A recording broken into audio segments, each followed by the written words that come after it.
Yes. You can settle down. And please take the time to share your form manifestation results here in the chat. Any breakthroughs you have experienced, please let us know. And understand whenever you're manifesting the power of body scanning on your own body, since this is the fire of the third eye of Paramashiva, it also brings healing to your body. So if you're scanning your blood, even the bioenergy, biomemory, which you have brought from your mother, is being healed. So if you have any experiences you would like to share, please post them here in the chat. And if you have any questions about the sessions, also let us know. As we are getting ready to enter into the next Jnana segment, we're going to continue to learn about responsibility. In this case, the difference between responsibility and commitment. So requesting all the participants to be in a space of listening and deep restful awareness as we enter into this segment.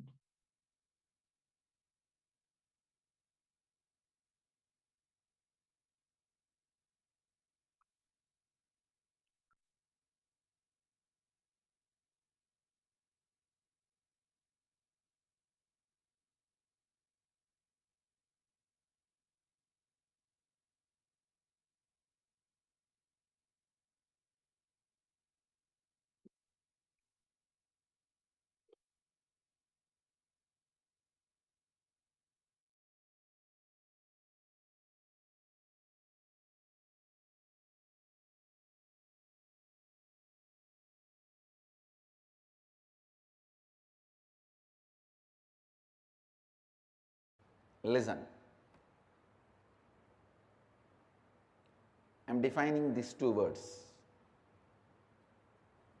Responsibility is not commitment. Commitment is not responsibility.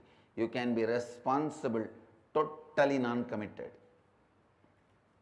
You can be committed, never be responsible. I'll differentiate. I'll explain. If you are constantly thinking about your future from powerlessness and go on thinking what all can go wrong, your involvement is called commitment. If you are constantly looking at your future from the space of completion and go on looking at what all can go right, your involvement is called responsibility. Listen, I am the symbol of total responsibility and complete non-commitment. I am totally responsible, but completely non-committal.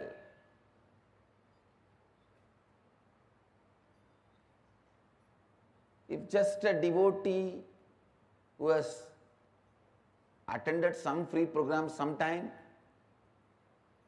if he is bitten by a snake or if he is caught into some accident or if he is in emergency,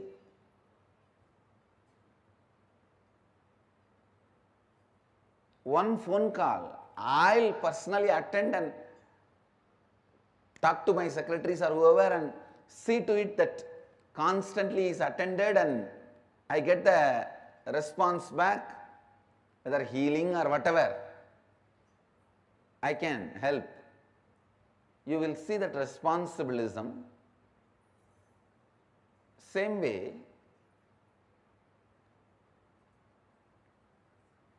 if you live around me, you can very clearly smell I am completely non-committed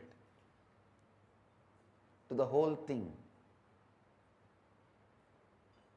Listen. Any future plan which erupts out of the pattern, what all can go wrong is commitment. Any future plan which comes out of the completion, what all can go right is responsibilism. responsibility. He asked me again, then what is accountability, Swamiji? I said, if you are constantly thinking from what all can go wrong, even if you are committed, you may be accountable, but you will not be accountable. You may be accountable, you will not be accountable. You will just stand and say, yes, this is what I am, what can I do? This is where I am.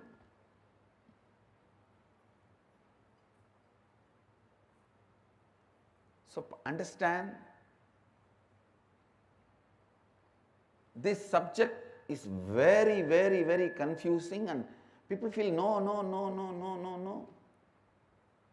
At least in responsibilism, I don't want this to be separated. Because in the name of responsibility, you get a little consolation to worry, space to worry. You are so addicted to worrying. I took away all your possibility for worry. If you are integrated, no worry. If you are authentic, no worry. But if you are responsible, you can continue to worry. In the name of responsibility. Now I am purifying the concept of responsibility. Listen.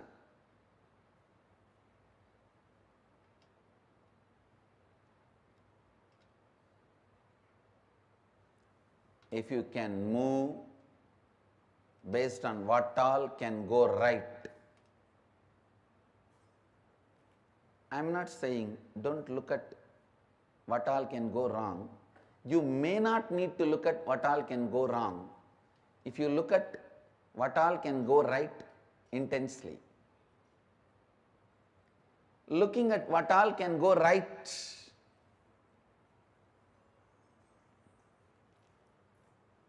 I tell you, looking at what all can go right gives you the ability to start 2000 projects. Even if you win in 20, you will be in the space of unimaginable expansion.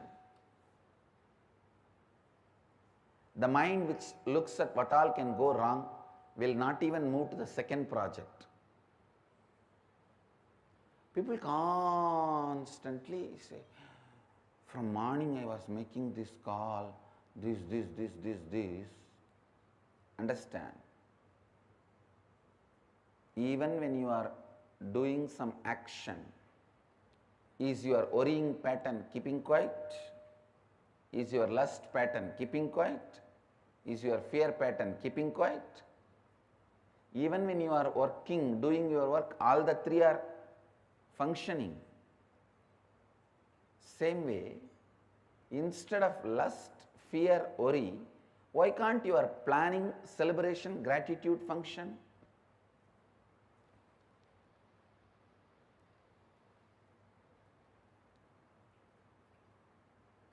It is just simple training. Whether you function from fear, lust, worry, or function from planning,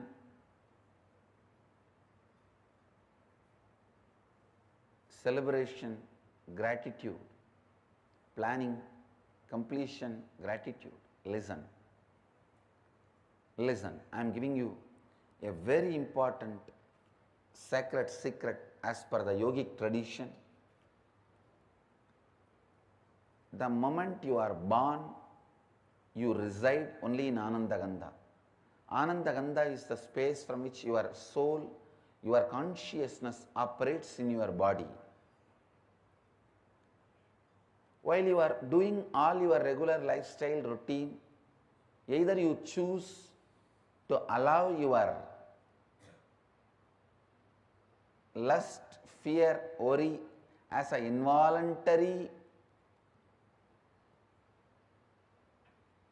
habitual function, or you can voluntarily build planning, completion, gratitude. Either you can allow involuntarily lust, fear, worry, or planning, completion, gratitude. It is just consciously building, but don't tell me the worst lie. I was busy in this, so I could not do that. You have multiple possibility and multi-dimensional. You are multi-dimensional by nature. While you are working, if you are not planning in a multi-dimensional way, you are worrying or caught in the lust and fear. Be guaranteed about it. This truth needs to really get into your system.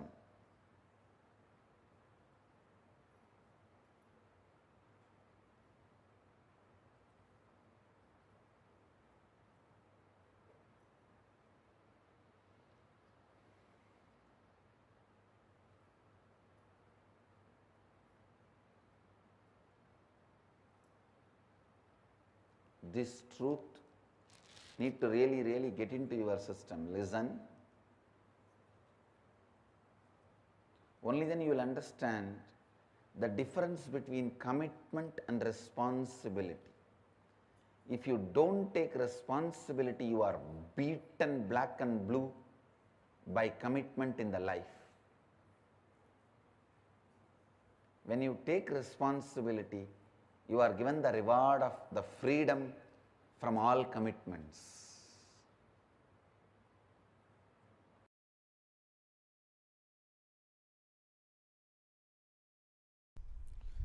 Cosmos works neither on communism nor on capitalism. It works on responsibilism. What is the responsibility you take in life? What is the context you set for yourself in the life? Based on that, he manifests. That's all.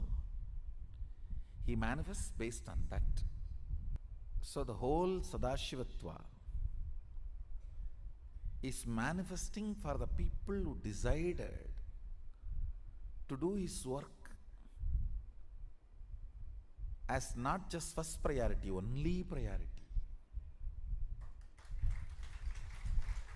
See, first priority is different, only priority is different.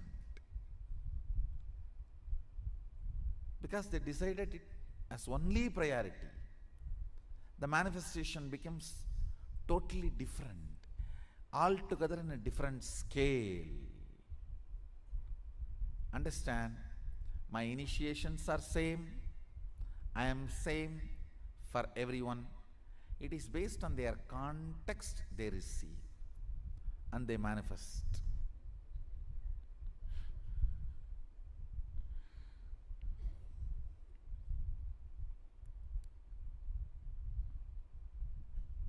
So the context sets the consciousness to a different frequency. So what you are, surely I am available for you as much as you can receive.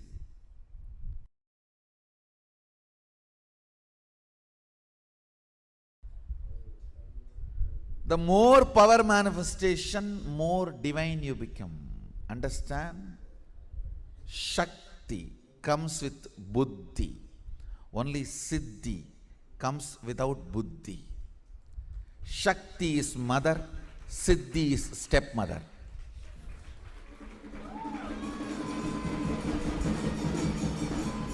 That is why in Tamil, for stepmother and siddhi, both same word. Siddhi is chitti.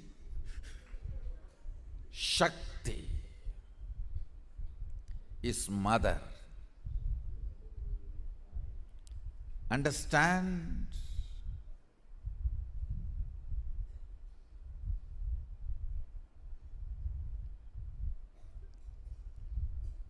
first principle about manifesting powers, it will not strengthen your ego, it will only take you beyond ego. First. Second,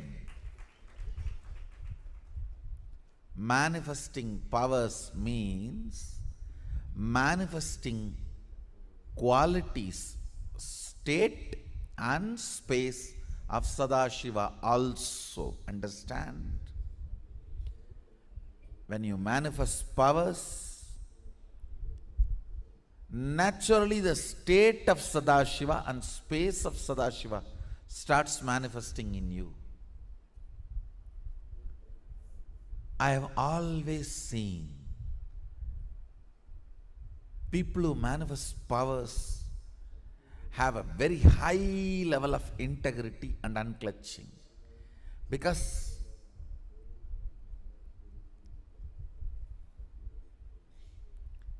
if they do not maintain that too, the power manifestation will stop. Understand?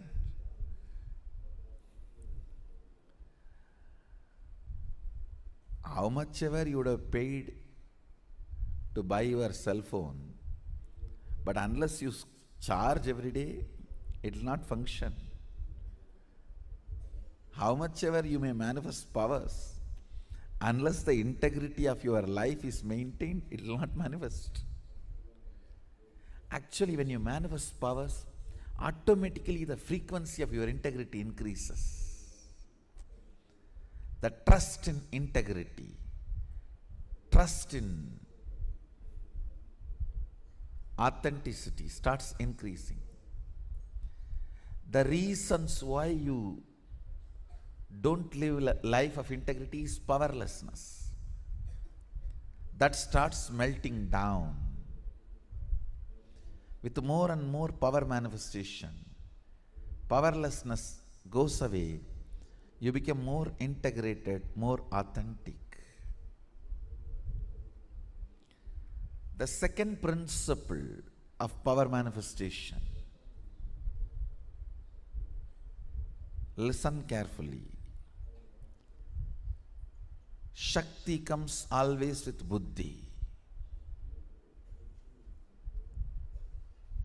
Means more power manifestation, more integrity. More power manifestation, more unclutching. More power manifestation, more nirvikalpa samadhi.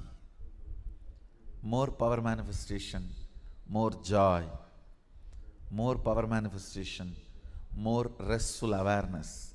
More power manifestation, more responsibilism. More power manifestation, more enriching. More power manifestation, more bliss. What is power manifestation? Deciding. Listen. Integrity needs your declaration, but power manifestation does not even needs your declaration. It only needs your decision. Deciding to be one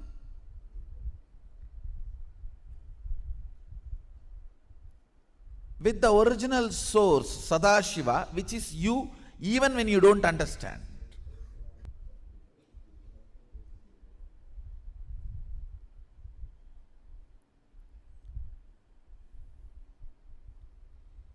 He was using very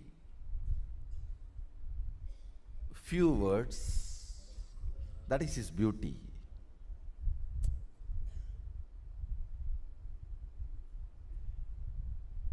Just with few words, he will make that click happen.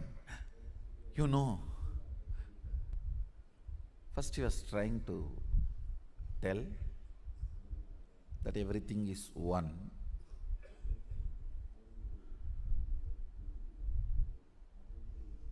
Few words. Somehow I was looking at him He was not convinced that the click has happened in me.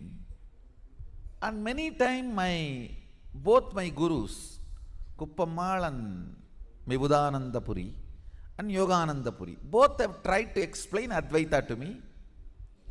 Annamalai Swamigal even used to read out Ribu Gita.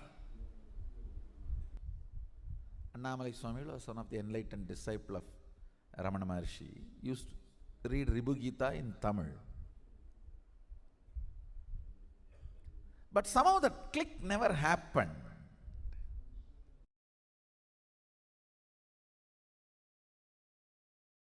First awakening you need to have.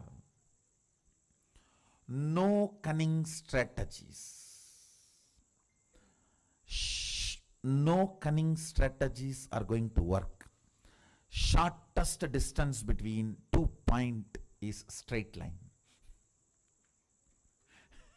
Shortest distance between 2 points is a straight line. Understand? Most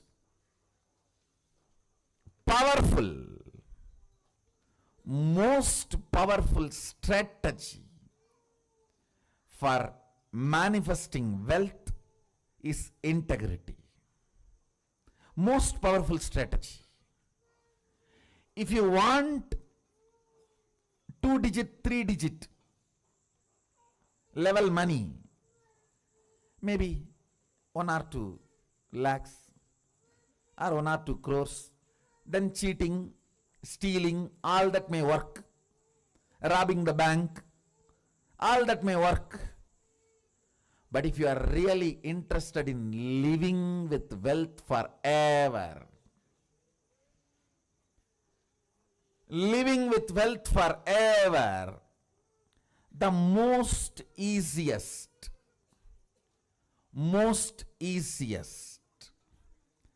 and the right strategy is integrity. Decide with responsibility. You will start contributing to the humanity. Understand?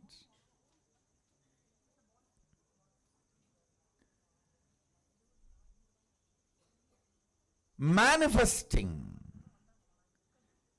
your cognition is life. Understand?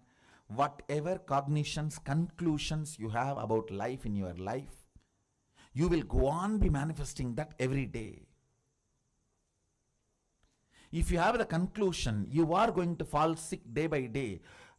The more and more you breathe every day, every night, finally, you will manifest that. It is your conclusions you manifest. If you have the conclusion, the cunning methods, cheating brings wealth, you will only be manifesting that, or waiting to some cunning methodology to click so you can manifest wealth. No. No.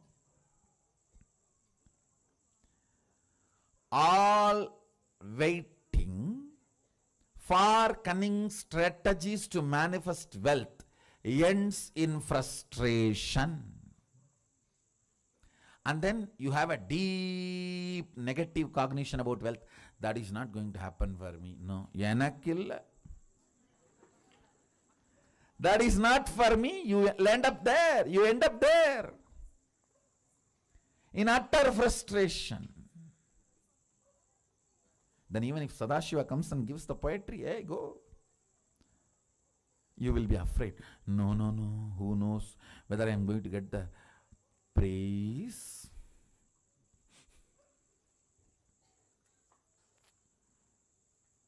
Or beating? Listen. Listen to this. Fundamentally,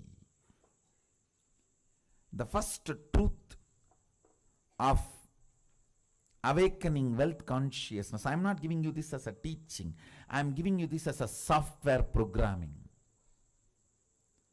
Just internalize and come to this conclusion, that's all. You don't need to practice it. Anything you need to practice. Practice Practice is a 4-letter word for me.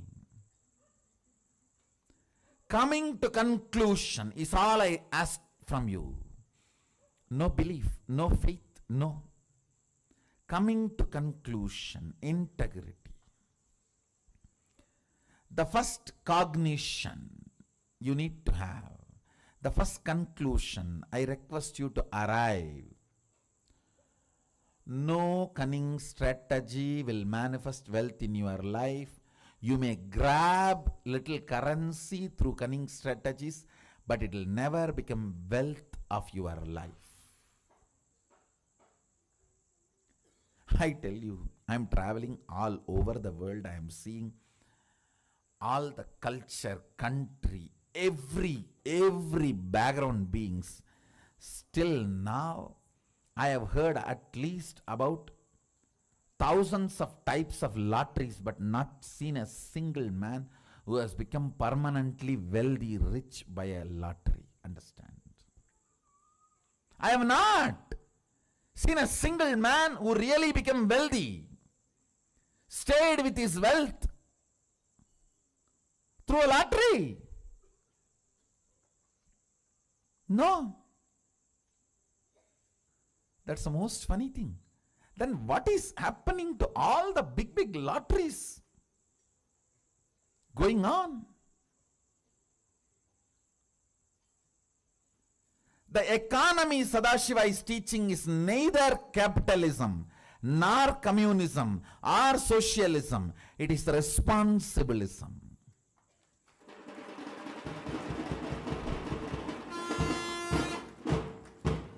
The responsibility you take, that decides the kind of the wealth going to be around you. That's it. That's it. The first understanding, conclusion you need to arrive. Integrity is the best strategy for manifesting wealth. Second conclusion, listen. Second conclusion you need to arrive. Whatever I am talking is not teaching. The moment it is teaching, you will push it into a moral dustbin. All of you have a moral dustbin. Oh, everybody talks. What is there? You know how to dump that. For ages, that moral dustbin is what keeps you as you want, without transformation. You start, my mother all the times tells me to do yoga in the morning, but she doesn't do. Now from that moral dustbin starts growing in you. Anything you call it as teaching, you dump it in the dustbin and never do it. I am not giving you any moral teachings. Be very clear, don't push me into moral dustbin. No. I am talking to you. If you come to all these conclusions, you will live wealthy forever.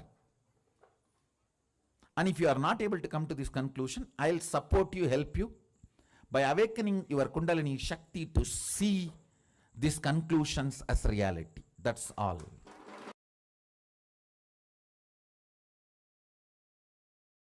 Please internalize it. The first truth.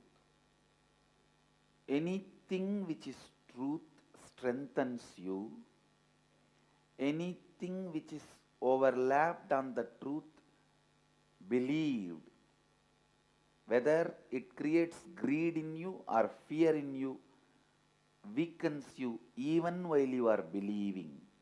Not only after you are disillusioned, even while you are believing, it weakens you. Please listen. Anything which is truth goes on strengthening you, even while you are working with it, while you are practicing it. The great truth, Nithyanandoham, Shivoham, I am the ultimate possibility.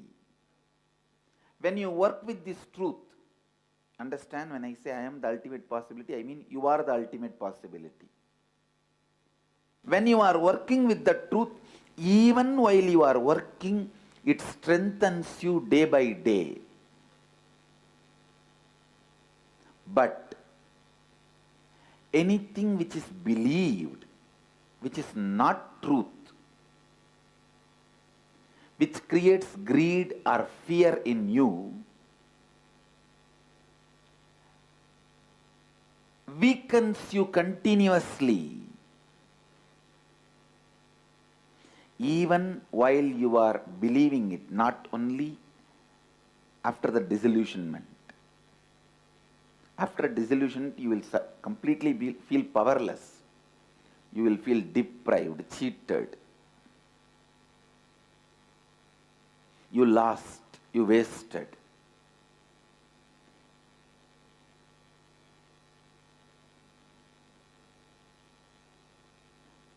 Not that only after you get disillusioned, you will feel cheated and deprived. Even while you are working with it, you will feel powerless.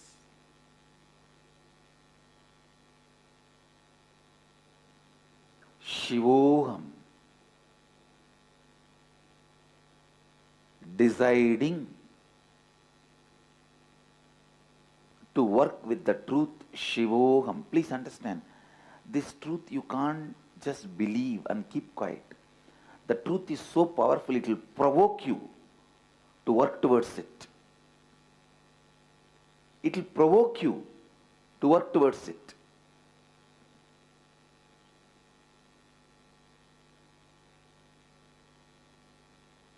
Truth uttered by the right person, listened by the right being, provokes you to work towards it.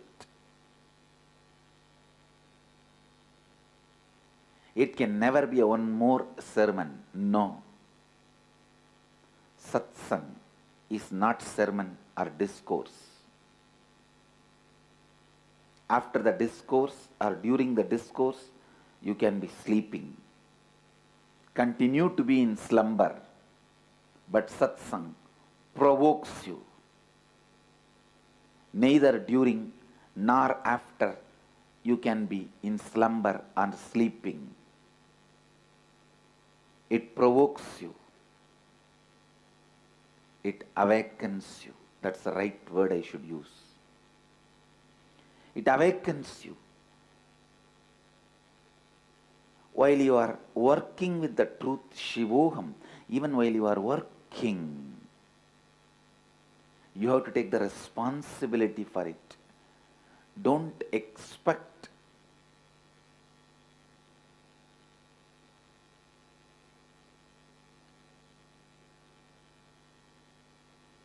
somebody else can take the responsibility for your reality. If somebody else takes the responsibility for your reality, it will never be your reality.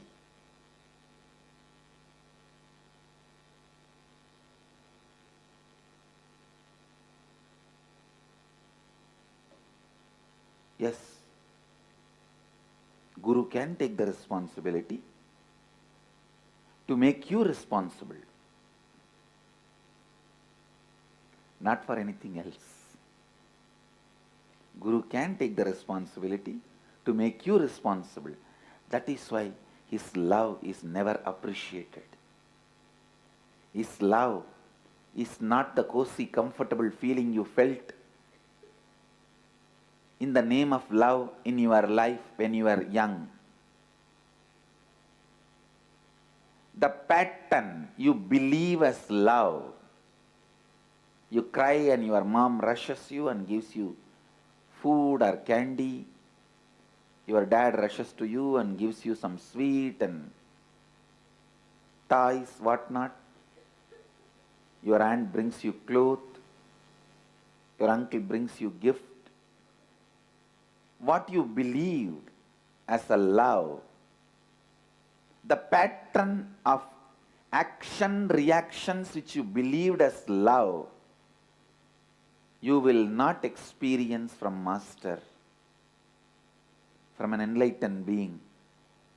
The love he radiates makes you like him. That is why you constantly feel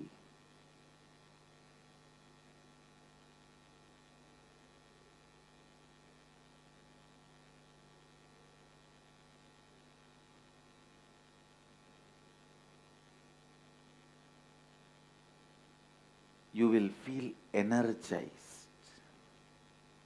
when you come near the Master, when you are in his presence, when you listen to his words,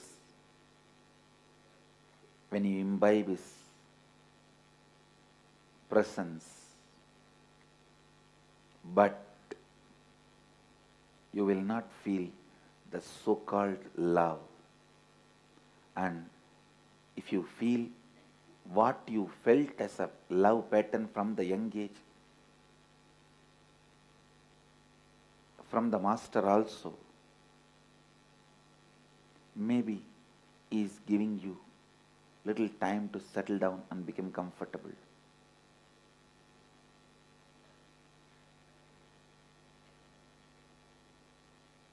I do play the role of a father, mother, aunt, uncle for few days till the transition happens for you. You need to move from that to this, but not more than that. My love will make you responsible for the great truth of Shivoham.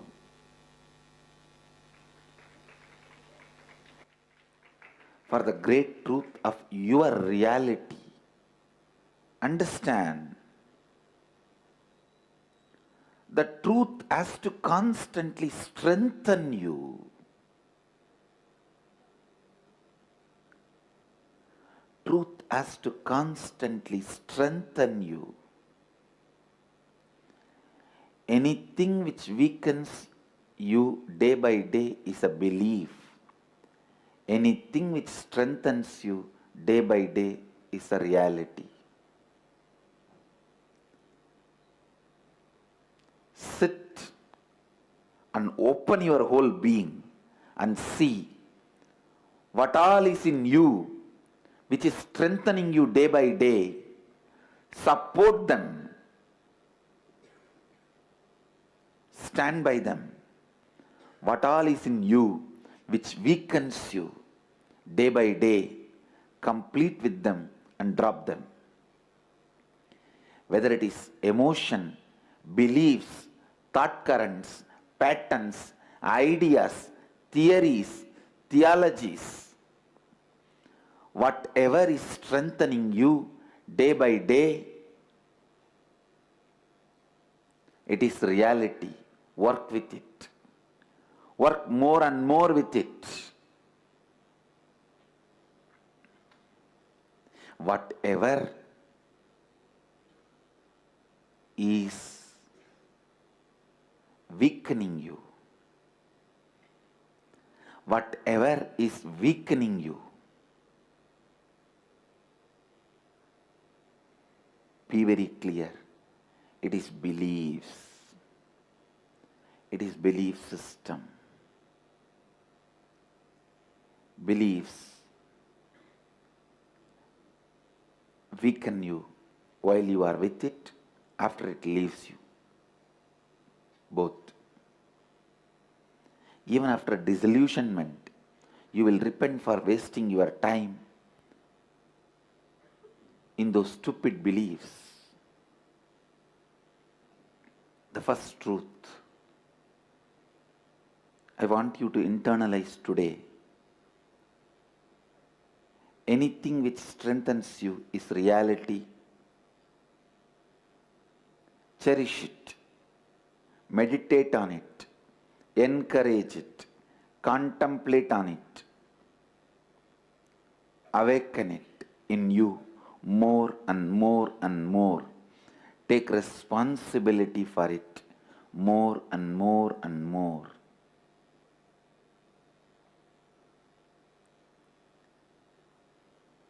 Anything which weakens you, Be very clear. It is a belief system. Belief system either will create fear or greed, because that is the only way it can create the false excitement in you.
I bless you all.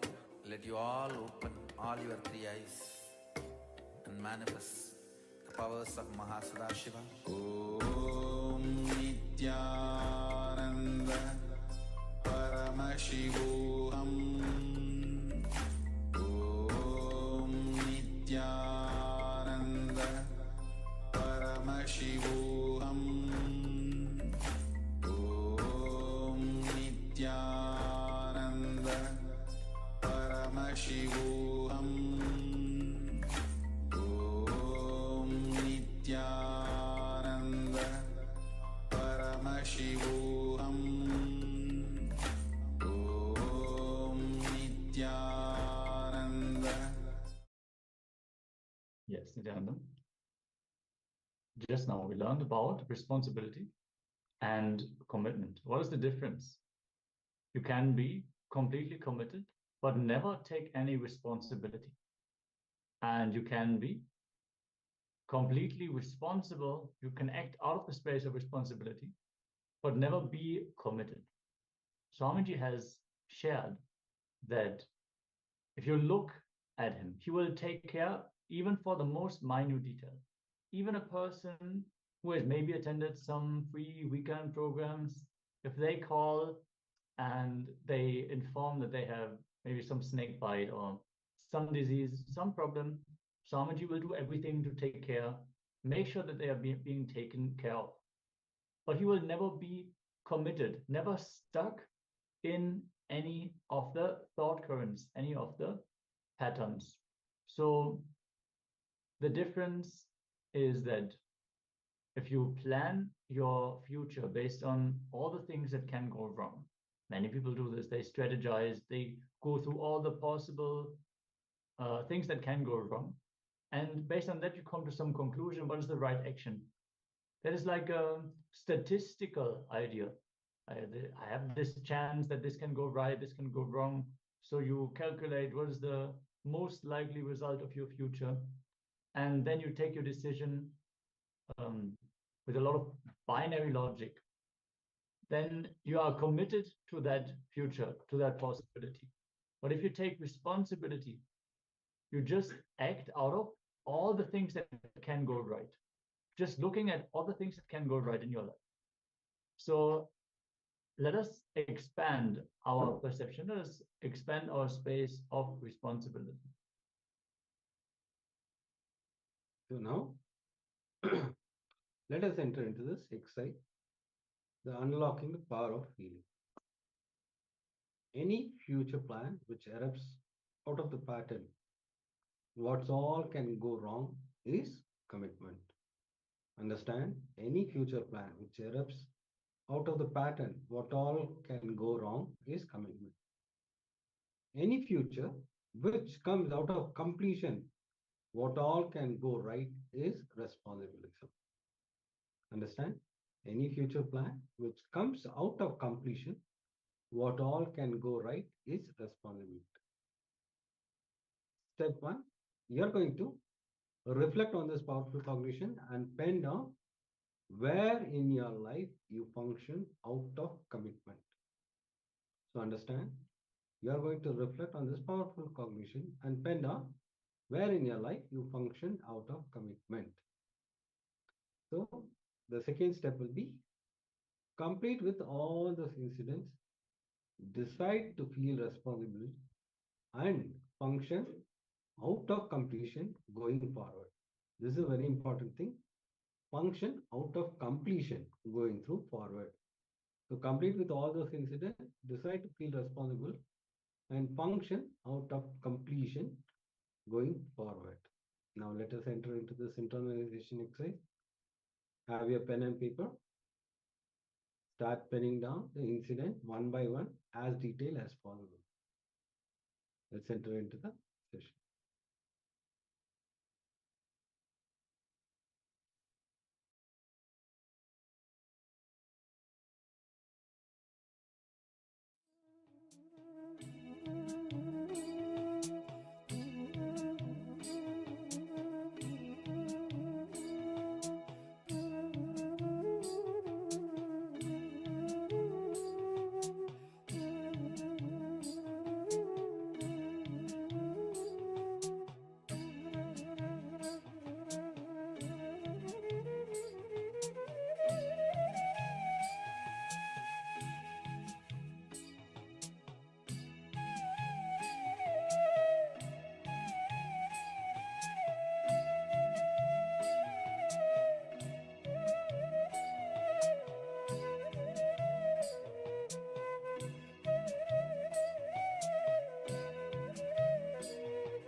Yes. You have finished the exercise. We'll go to the next session.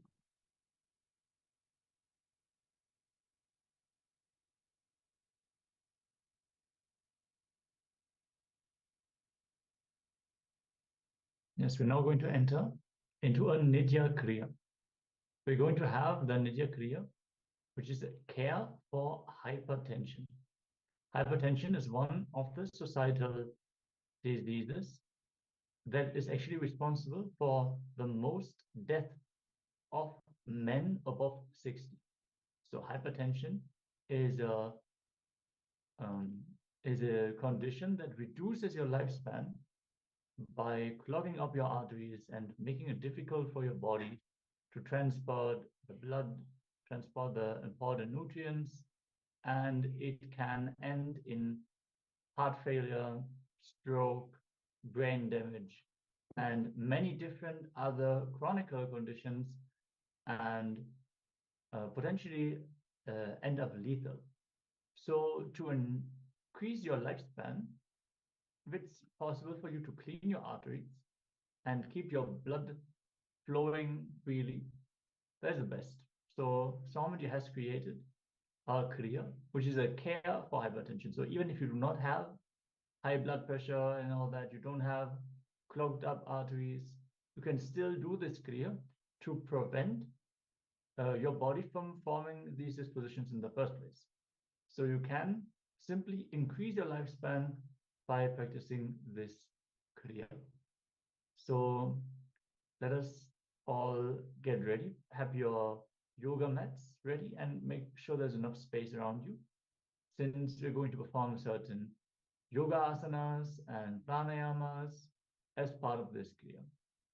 Let's all get ready and settle down as we begin with the Kriya care for hypertension.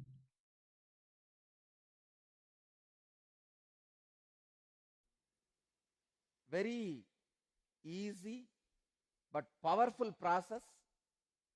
I can prove in front of your eyes how the blood pressure comes down and becomes normal even once doing this Kriya. See, I tell all the devotees or disciples, followers who are having blood pressure, hypertension, do this process today and see how your pressure comes to normal. Just do this process for 1 week. You will see naturally the pressure will be normal. Talk to your doctors, you can stop medication.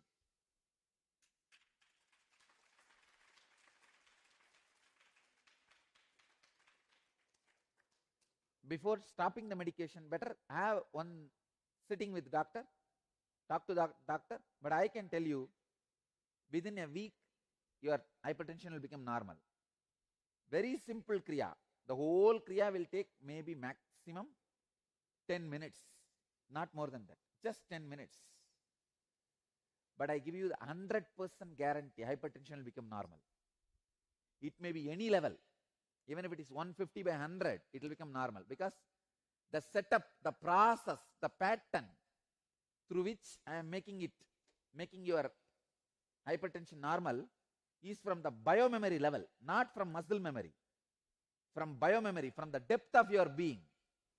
The first step, Mritasana in Chinmudra. Mritasana means corpse posture. Let me describe. Uddanam Shashwat Bhumau Shayanantu Savasanam Shavasanam Sramaharam Chitta Vishranti Karakam. Garanda Samhita's second Upatesha, 19th verse.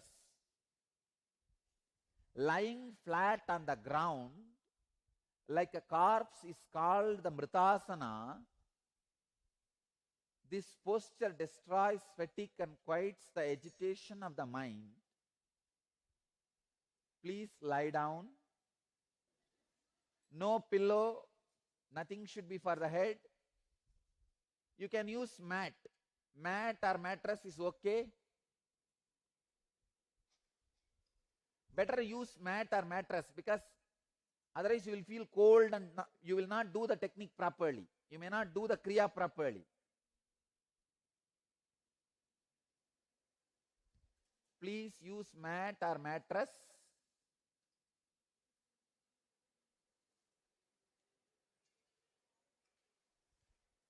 If you feel cold, you may not do the technique. That's why I'm saying mat or mattress. Okay. Next step. Lie down in such a way that you don't kick people. You are not getting blessed by somebody else.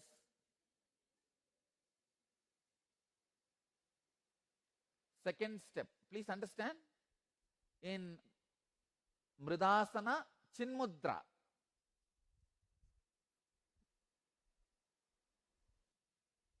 See, if it is some complicated posture, I can tell no. I can understand. You can say that, oh, I can't do this, that. Mritasana and Chinmudra. Chinmudra is bring your index finger to your thumb. This is Chinmudra. Understand? Next instruction. Uddiyana Bandha. All of you know Uddiyana Bandha.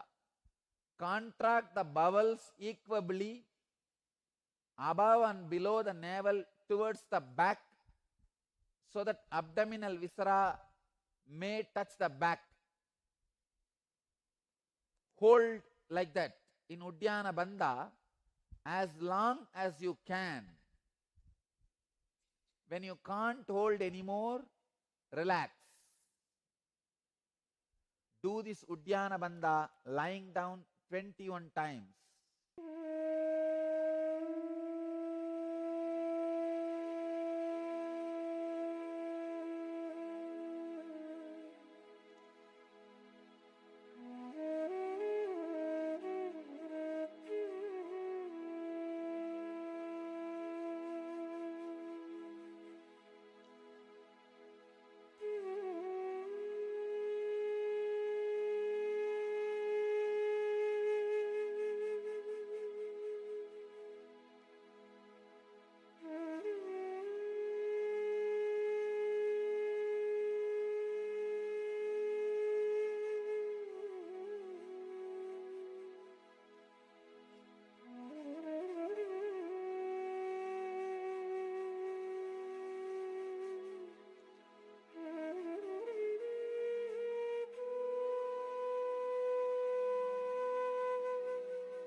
Do it 21 times.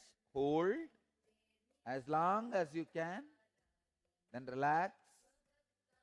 Then hold as long as you can. Then relax.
Jalantara bandha.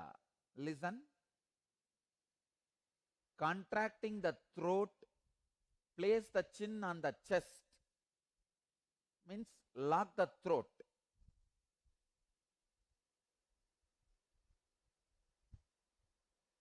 Just put your chin on the chest and lock the throat internally.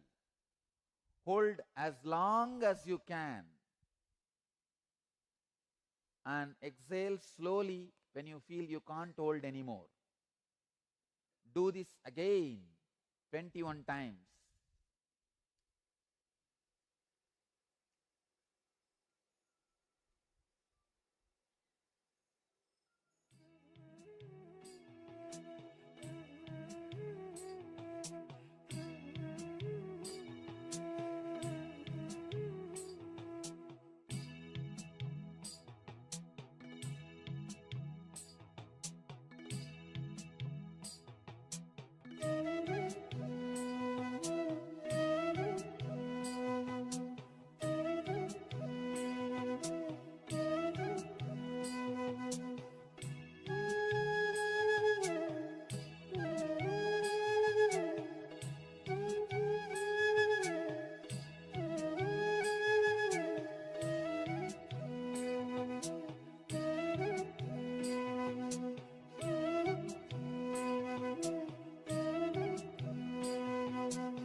Next step,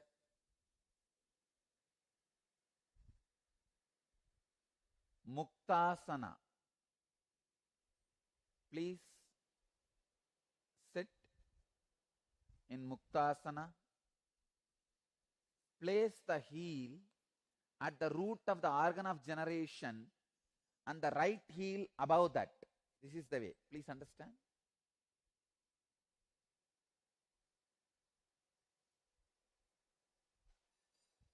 This is called Muktasana. Sit in the Muktasana. Payumule Vamagulpam Dakshagulpam Tatopari Samakaya Shirogrivam Muktasanam tu Siddhitam. This is Muktasana. Next step. Do Bastrika in this Muktasana 21 times. Understand? Bastrika is the powerful balancer of hypertension. Bastrika, let me describe the sutras. Bastraiva lokakarananam yatakramena sampramet tatavayuncha nasabhyam upabhyanchalayet shanaihi evam vimshati varancha krutva kuryavacha kumbhagam tatante chalayet vayum purvoktancha yatavidihi trivaram sadayetyenam bastrika kumbhagam sudhihi nacharogocha nachaklesha arogyancha dine dine. Let me describe the technique. As the bellows of the ironsmith constantly dilate and contract, similarly, let him slowly draw in the air by both nostrils and expand the stomach. Then throw it out quickly.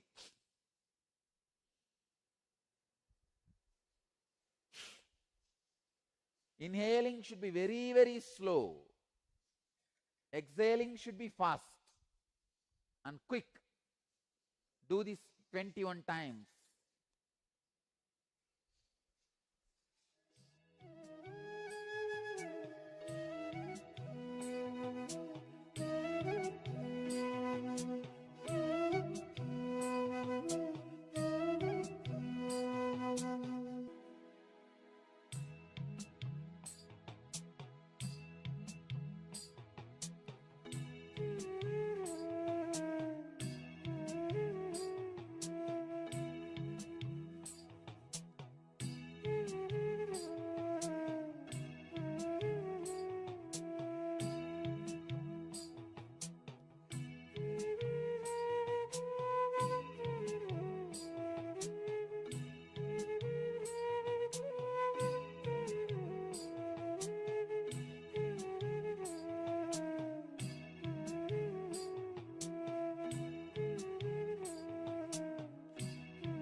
Come back to Brahmari Pranayama. Ardharatre kate yogi jantunam shabda varjida. Varjide karanao pitaya astabhyam guryat puraka kumbhakam. Shrunuyat dakshine kame nata mantartakam. Nata mantargatam. Shupam pratamam jinjiminatam cha vamshinatam tataparam megacharjara brahmari kantakamsyam tataparam turiberi mridangadi ninadanaka dundubihi. Translation says, at the past midnight in a place where there are no sounds of any animal, etc., to be heard, let the yogi practice Puraka and Kumbhaka, closing ears by the hands. He will hear then various internal sounds in his right ear. The first sound will be like that of crickets, then that of a lute, then that of a thunder, then that of a drum. These are some of the descriptions. Let me give you the exact technique. Put your thumbs in the ears and hum intensely, as deeply as possible, as loudly as possible, as intensely as possible. Start.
You can now relax.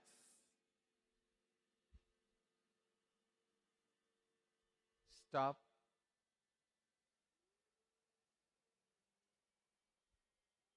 Relax. Do this Kriya every day.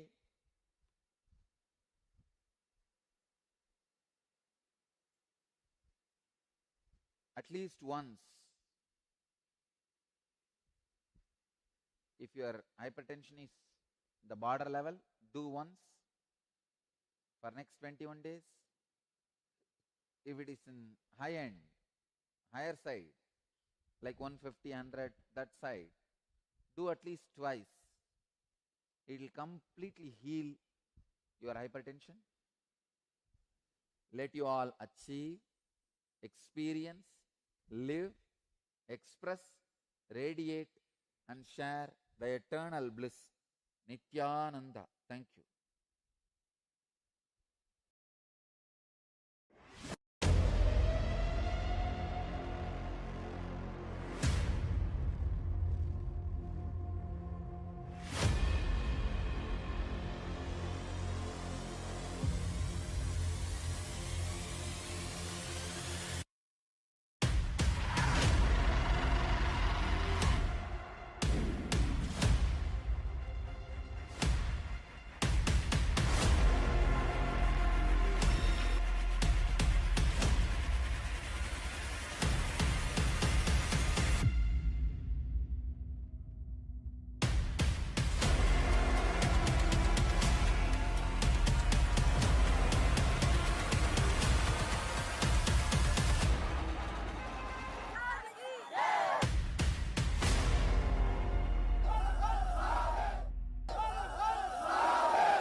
Yes. Nithyananda, all of you. After this powerful Kriya, care for hypertension, we're now going to get ready. I hope all of you are present and available for the session, as we are going to learn about the last of the 4 tattvas, including a short meditation. We're going to learn about the tattva of enriching. Enriching is operating from the cognition that others are a direct extension of you. So when you are contributing to yourself and others, enriching yourself and others, then you are establishing yourself in the highest truth, which is Paramadvaita. As long as you cognize yourself as someone separate, something separate from the rest of the world, you'll not be able to enrich completely. But enriching itself is the direct pathway to manifest Paramashiva, to manifest the ultimate realization. So let us all get ready to receive this truth from Swamiji and enter into this meditation as well. If you have any questions or doubts about any of the previous processes, you can always let us know. We are more than happy to answer any questions that you might have.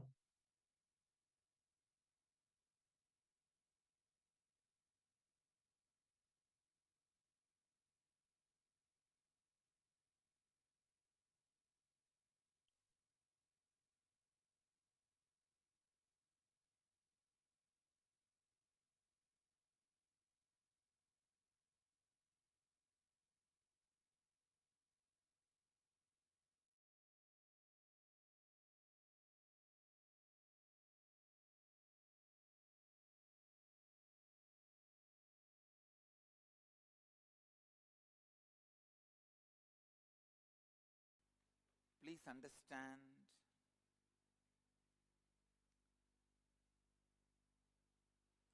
only when you reproduce the intense experience of you in others, the enriching happens. And I tell you,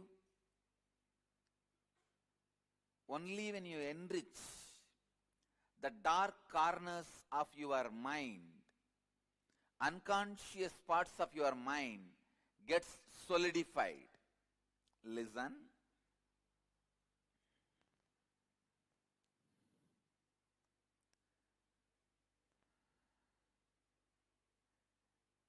Many times, just in the face I can see a person going through confusion and suffering. Unfortunately,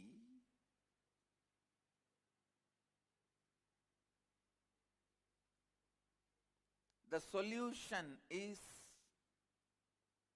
enriching, which nobody wants to listen.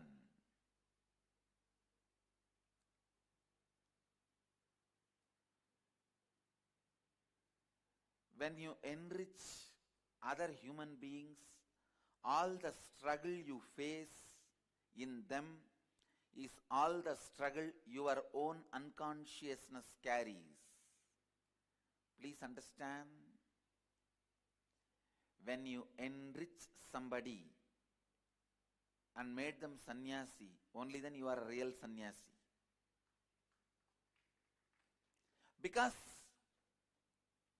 all the problems they face is nothing but the problems of your unconsciousness. If you can answer all their problems and questions, only then you answered all your unconscious problems and questions.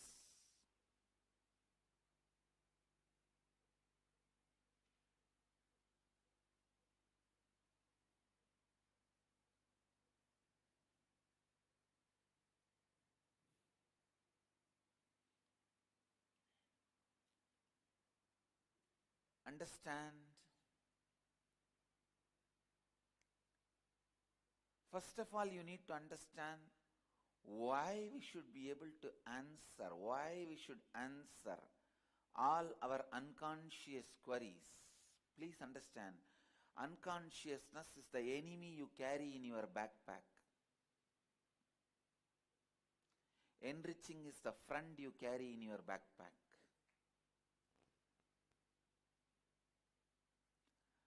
Unconsciousness is the enemy you carry in your backpack. Any moment he may attack you. Any moment he may put you in depression. Any moment he may destabilize you.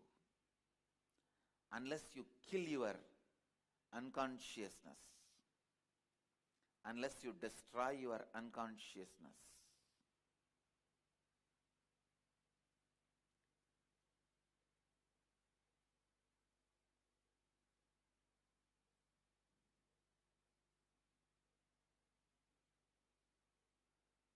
You will create hell for yourself, nobody else. You can't create hell for anybody else. You will create hell for yourself. Unconsciousness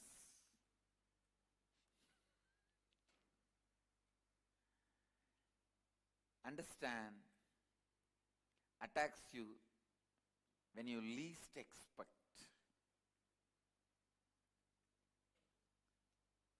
Better go round, enrich everyone, so that all your unconscious questions are answered now itself. It is like voluntarily facing your unconsciousness.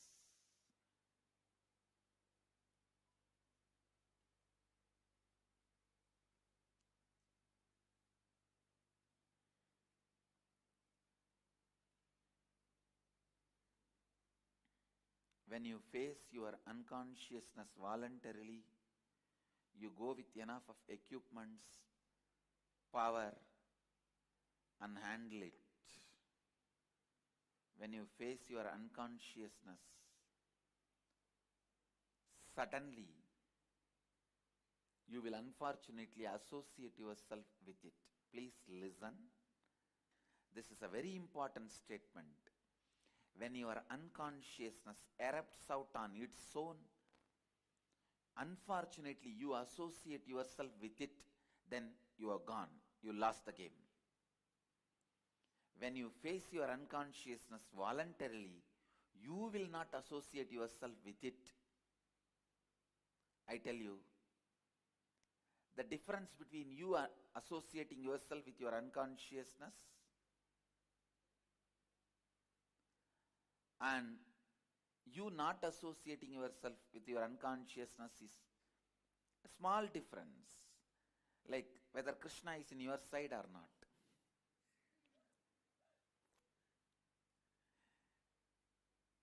See, there was a situation, Krishna has to decide whether he should be in the side of the Pandavas or Kauravas in Mahabharata.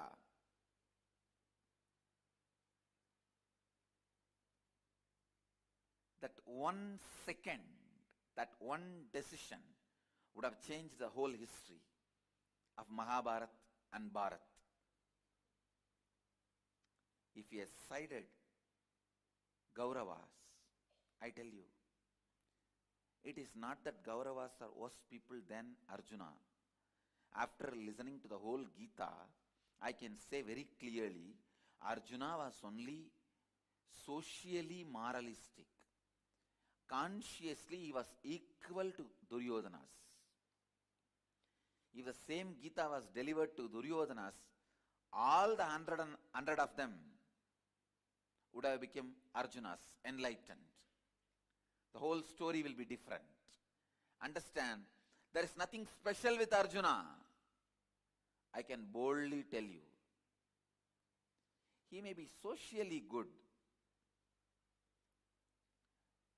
but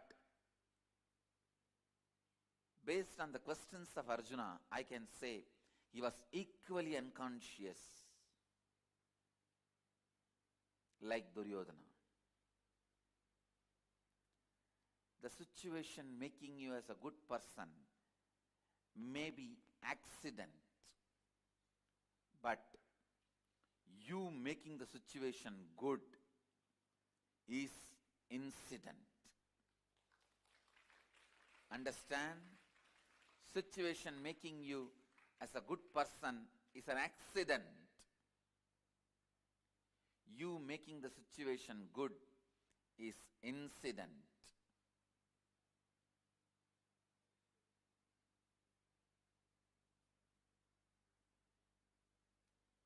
The one decision whether Arjuna is going to have Krishna or not, whether Krishna is going to side Arjuna or Duryodhana, that one decision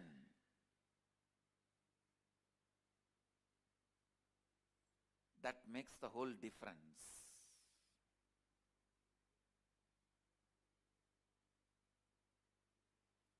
Understand? Your whole life is nothing but Mahabharata. In your life of Mahabharata, the victory or failure is going to be decided. Who is going to win? Whether you or your unconsciousness is going to be decided only based on which side you are going to side. Listen. Whichever side Krishna sided would have won the game. If he sides Duryodhanas, he would have won the game. He knows what to do.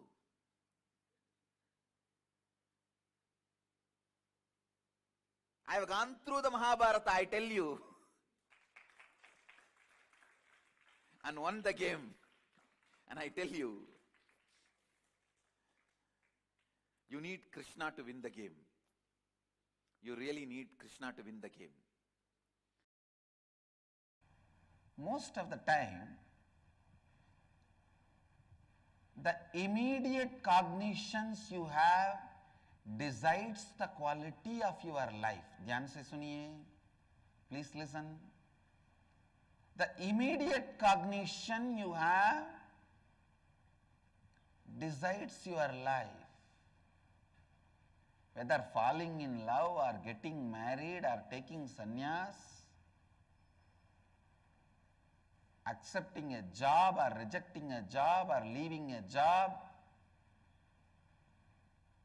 the immediate cognition that plays a major role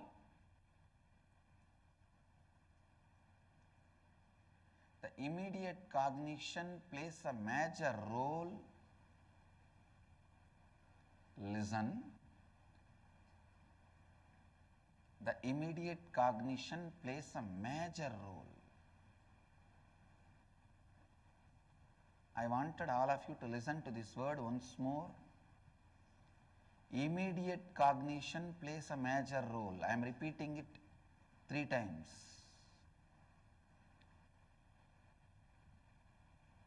When you face a situation, what you cognize immediately?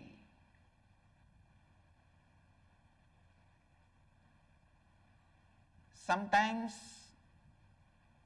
you slowly think, rethink,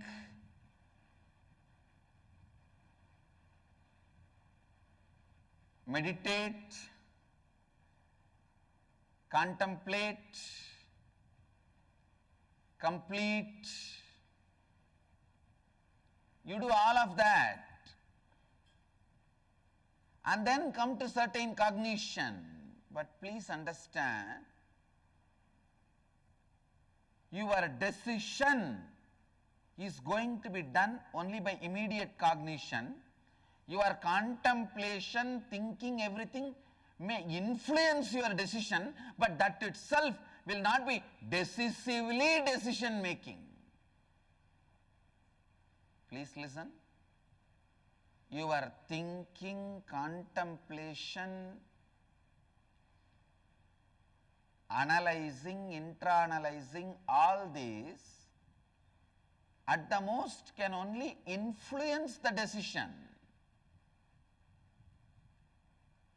They cannot be decisively decision making. So the immediate cognition you carry,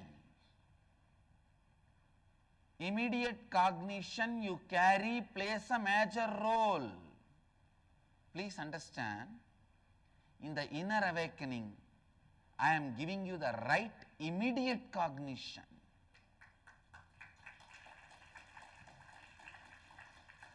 Because the immediate cognition goes on functioning in one way in your life, and your intra-analyzing intellectual understanding goes on functioning in other direction. The gap between these two is called vasana. You go on visualizing, you will have a happy, beautiful, great family and sangha around you, joyful employees, employers around you. But the moment your wife or husband calls, the moment you pick up the phone, tell me, and you justify yourself. Slowly I will change myself. Later on I will become friendly, loving, and then they will become friendly, loving, and then we will become a happy family. You go on keeping your fantasy alive and go on working in a completely opposite direction. If I expose you to you, you jump on me, try to bite me.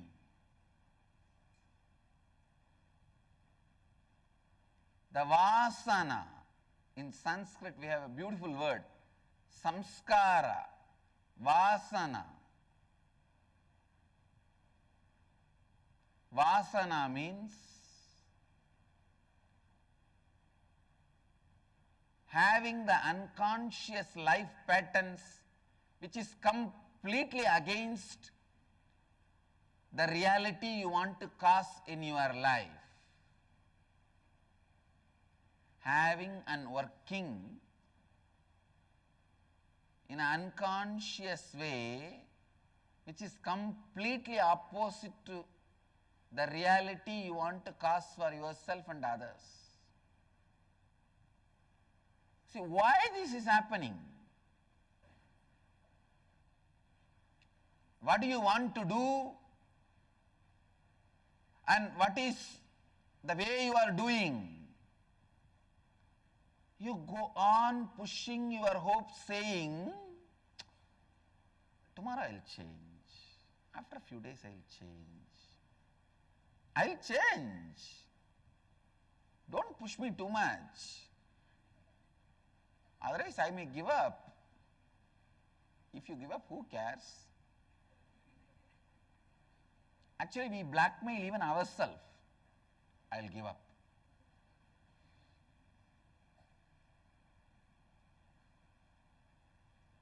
I wanted to give them the new name, self-blackmailers. Self-blackmailing is self-denial. That is the source of self-denial. SD, HD, BM. Self-doubt, self-hatred, self-denial, self-blackmailer. Listen. Self-blackmailing is the source of all the invited diseases. Like when life, your declaration demands you to work more than 8 hours, you invite a back pain so that you can lie down. You invite cough and cold so that you can lie down. You invite fever. You invite body pain so that you can lie down. Understand? You tell yourself, if I am forced to work more than 6 hours, I am going to have leg pain. I am going to have stomach pain. I am going to have headache. Understand? This self-blackmailing is the invitation for self-invited diseases. There are some diseases you inherit. There are many diseases you invite.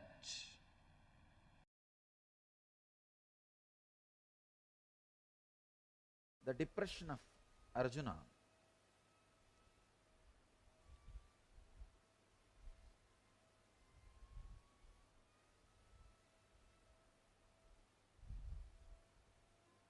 I can say is almost screaming.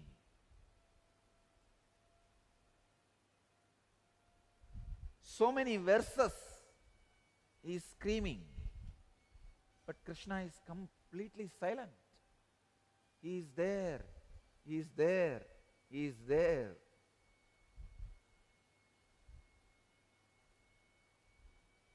The first year of the marriage, the man speaks and the woman listens. The second year, the woman speaks and the man listens. The third year, they both speak and the neighbors listen.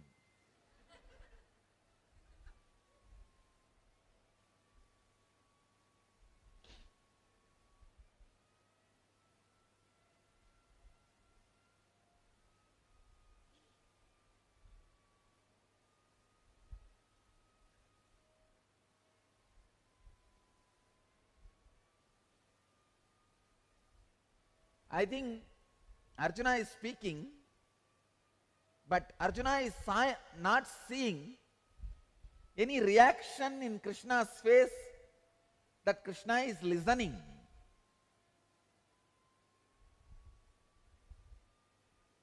I strongly believe Krishna is not listening to the words of Arjuna.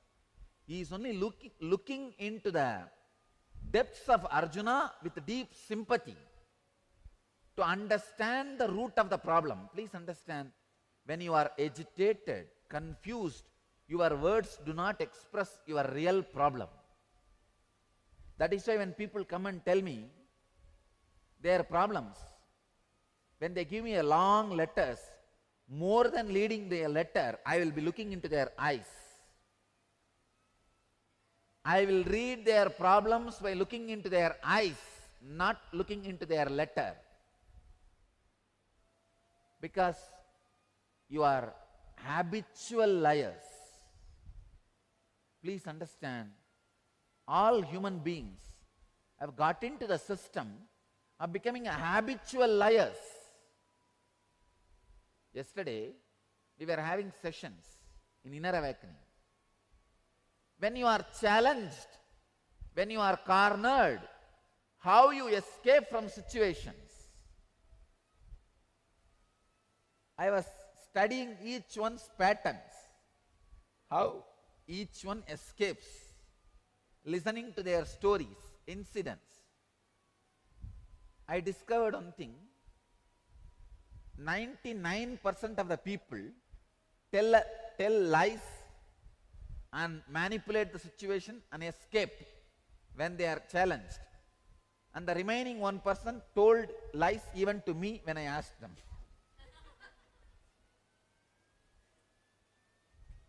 When you are cornered, when you are challenged, you immediately get into the mode of telling lies to manipulate the situation, to exploit the situation and escape from the situation. Understand,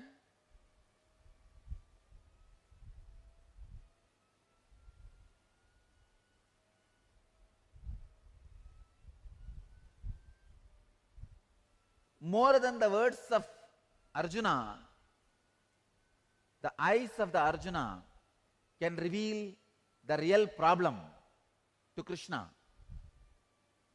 More than the letters you bring, what you bring in your eyes will show your real problem to me. That's the reason usually I look into the eyes. But people feel I am not attending to them if I read their eyes and not read their letters. So I just glance the letters also once in a while. But I tell you, I don't believe your letters. Because you have become habitual liar. Not only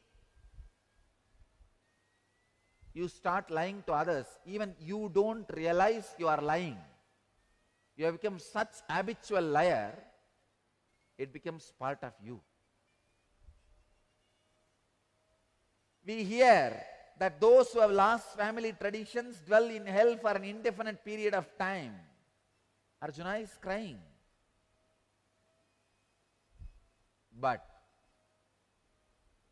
he is not crying with the right logic.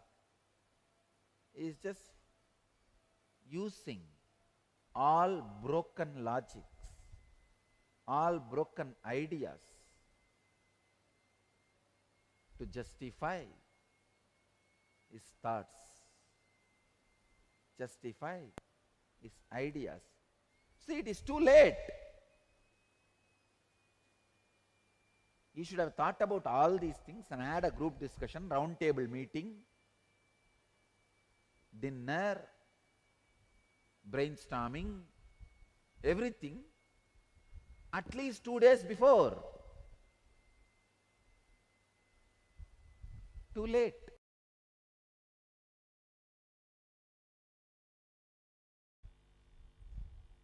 Patanjali is taking us beyond enlightenment.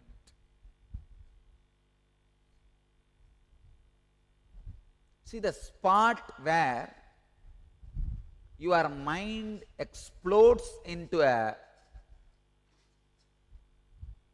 non-assemblable manner to pieces in such it can never be again assembled in the same old way. That moment, that spot, that experience is what I call enlightenment. But Patanjali takes us a step deeper, step further, beyond that moment. This sutra is throwing light beyond what we call enlightenment. Patanjali says, even when the enlightenment, explosion of the instrument called mind happens in a way you can never assemble it back again as it was. Please understand. The conscious explosion happened in me. Explosion happened in me at the age of 12. The mind has gone to that pieces, that number of pieces. I can never bring all the spare parts and assemble it back. It got dismantled in a way it can never be assembled back.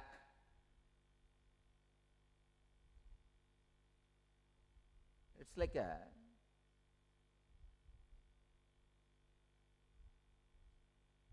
somebody's body is burnt and the ashes have been taken to different oceans and put in the ocean, and whatever is put in the ocean is eaten by some sharks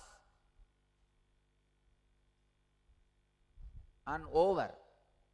Now, can you get all those particles back, put it together and make the body back? No. Impossible. Same way, the explosion happened in me at the age of 12 was such a strong experience. Never I can collect the mind back and assemble it and create the same old structure. Or I can say any structure. Forget about old structure, any structure. It's not possible. It has become impossible.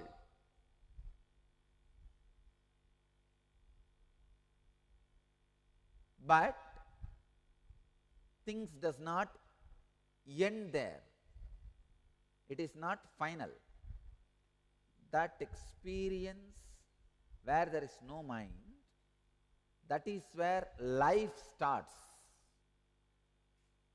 So the life continues to flow in that ultimate explosion. I can say every moment the explosion goes on and on and on and on and on. Enlightenment is a constant happening. It is like an atomic reactor. Your body becomes an atomic reactor. Constant explosion goes on and on and on and on and on.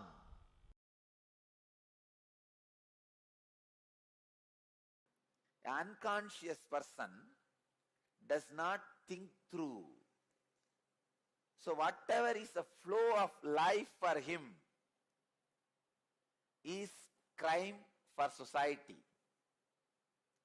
For a conscious person, whatever is flow of his life, like he wakes up, morning he goes to the job, works in his office, goes for lunch, comes back again, works in his office, comes back to sleep. Whatever is his course of life, the happening, it is part of society, the flow of society. If you ask him, why are you doing this? He says, that is the way life is. It is like a common understanding. If you are a girl, the moment you are 25, get married. If you are a boy, the moment you are 27, get married. Of course, what I am saying, age is a city limit, city age limit. The villages, it is much less. These are all common accepted understanding. When thousands of miracles are happening around me, I tell you, I promise you, I don't do anything. It is the happening for me.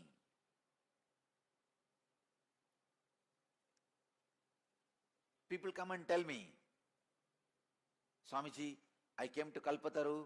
I did not have kids for 20 years. I asked your blessings. In 1 year I am having the child. I am so happy. When I see the surprise in their face, I understand. So you fellow, you came without any trust or faith. That is why you are surprised. Because when people come and tell me, I don't get surprised. Arey, when you come to Kalpataru, when I am in that samadhi, whatever I say naturally comes true. It is the happening for me. What is there in that to be surprised? But when these guys are surprised, they think I'll be very happy. See, I don't take myself for granted. I enjoy the devotion component of you reporting. When you come back and report to me, I did not have a child for 20 years and you blessed me in the Kalpataru, now I have a child. Your gratitude component I enjoy. There is a gratitude part in that. That I enjoy. But the surprise part I don't enjoy. Understand? I never enjoy the surprise part. It means what? See, if there is a gratitude component, you have a devotion. Yes, I did not have, I asked you, you gave me, I am grateful to you. But if there is a surprise component, I'll just turn my face and walk to the next person. Because I don't feel surprised. But when you come back and report, when I see gratitude, I'm very happy. I don't take myself for granted. I see the gratitude part. I do enjoy the gratitude part. But if there is a surprise part, then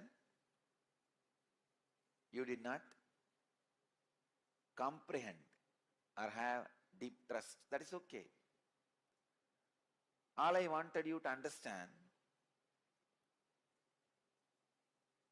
just the happening, ordinary happening for me becomes miracle for you because of the consciousness established in the superconsciousness.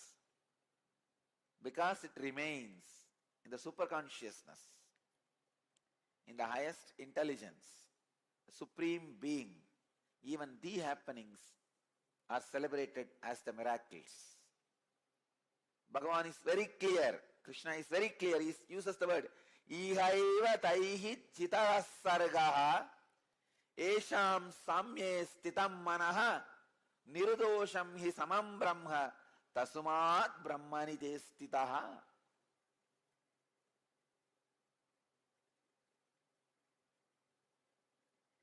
Here in this world itself, the nature is surpassed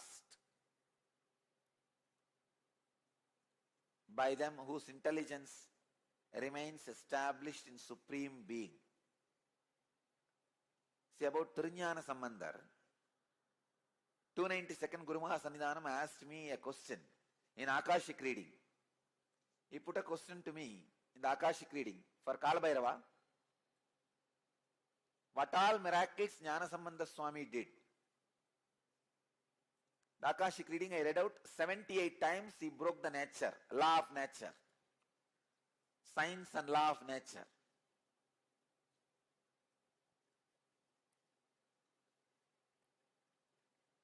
I tell you that 78 incidents are miracle for us, but for Jnana Sambandha Swami, Tirjnana Sambandhar, it is the happening.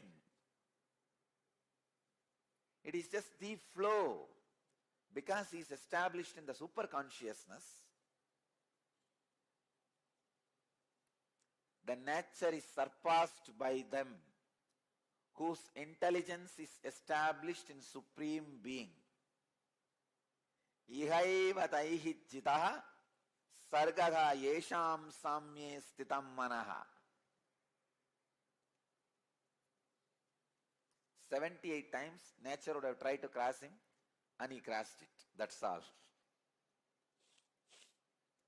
When he puts the palm leaf and it goes against the water current in Vaigai, when he puts the palm leaf into the fire and it does not get burnt, means he is not performing miracle. He is established in the Supreme Being. The happening itself is miraculous for ordinary people who sees the whole thing in ordinary mind, from the ordinary consciousness. Understand?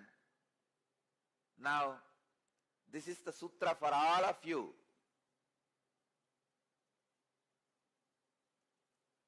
this is the important understanding for all of you.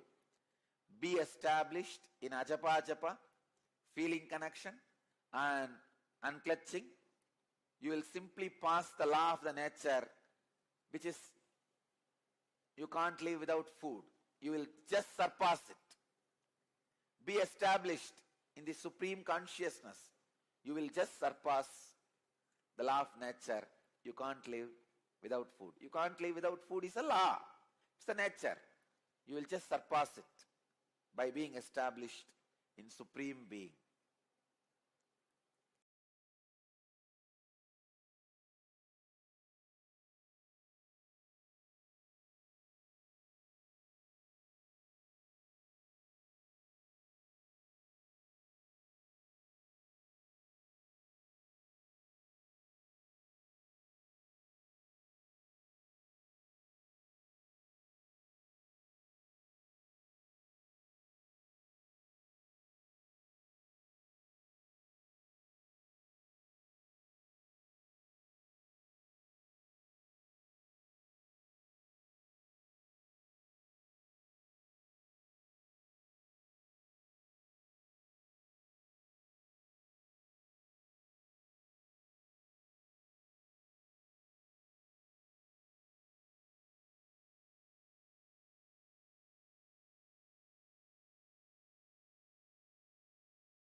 Yes. We learned about the tattva of enriching, how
Wow, that was beautiful and Kirtana that all of us just had. And in that same space of bhakti, devotion, each and every one of you have a chance to make that Paramashiva Bhakti into Paramashiva Jnana and even make it into Paramashiva Vijnana. And that opportunity that each and every one of you have is the Paramashiva Sena program. By attending the Paramashiva Sena program, you can make your Paramashiva Bhakti into Paramashiva Jnana and finally, ultimately, into Paramashiva Vijnana. As Swamiji said, Paramashiva Vijnana is Paramashiva, Swamiji, knowing you. He himself, Swamiji himself will know you.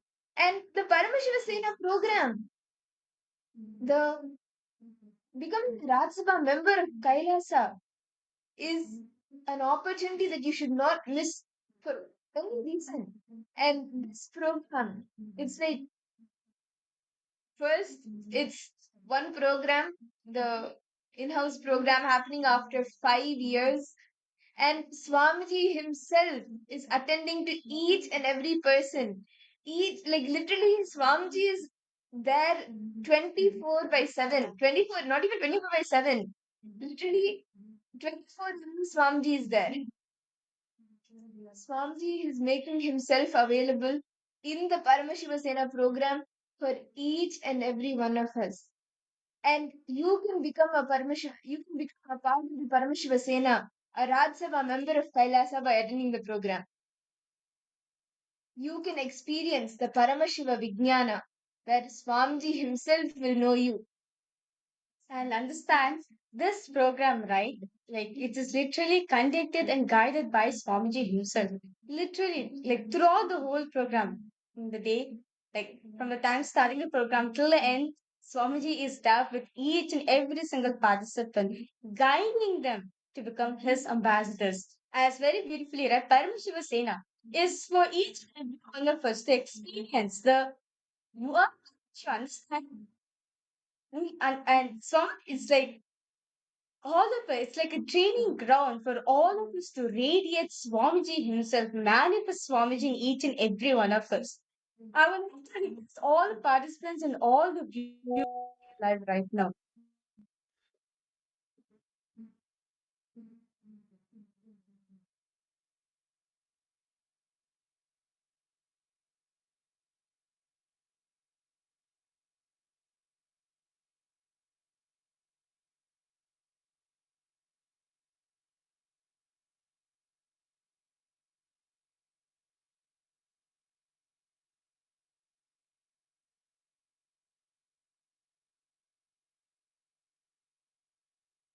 See, understand, by becoming a part of the Paramashiva Sena, becoming Paramashiva's ambassador, you get to experience the Paramashiva Vijnana, the space of Paramashiva Vijnana, Swami himself knowing you.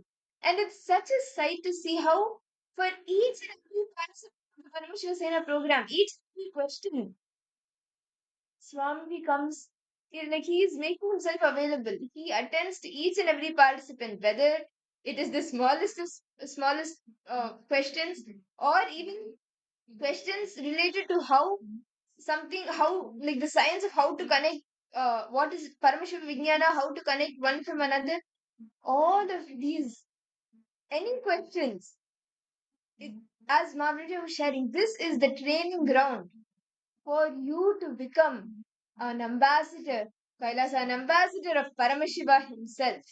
And if you have not signed up for the Paramashiva Sena yet, you should, because this is an opportunity that you should not miss for whatever reason. And Swamiji, out of his utmost compassion, has opened like it's over. It's over. It's going to see the next 2 seasons.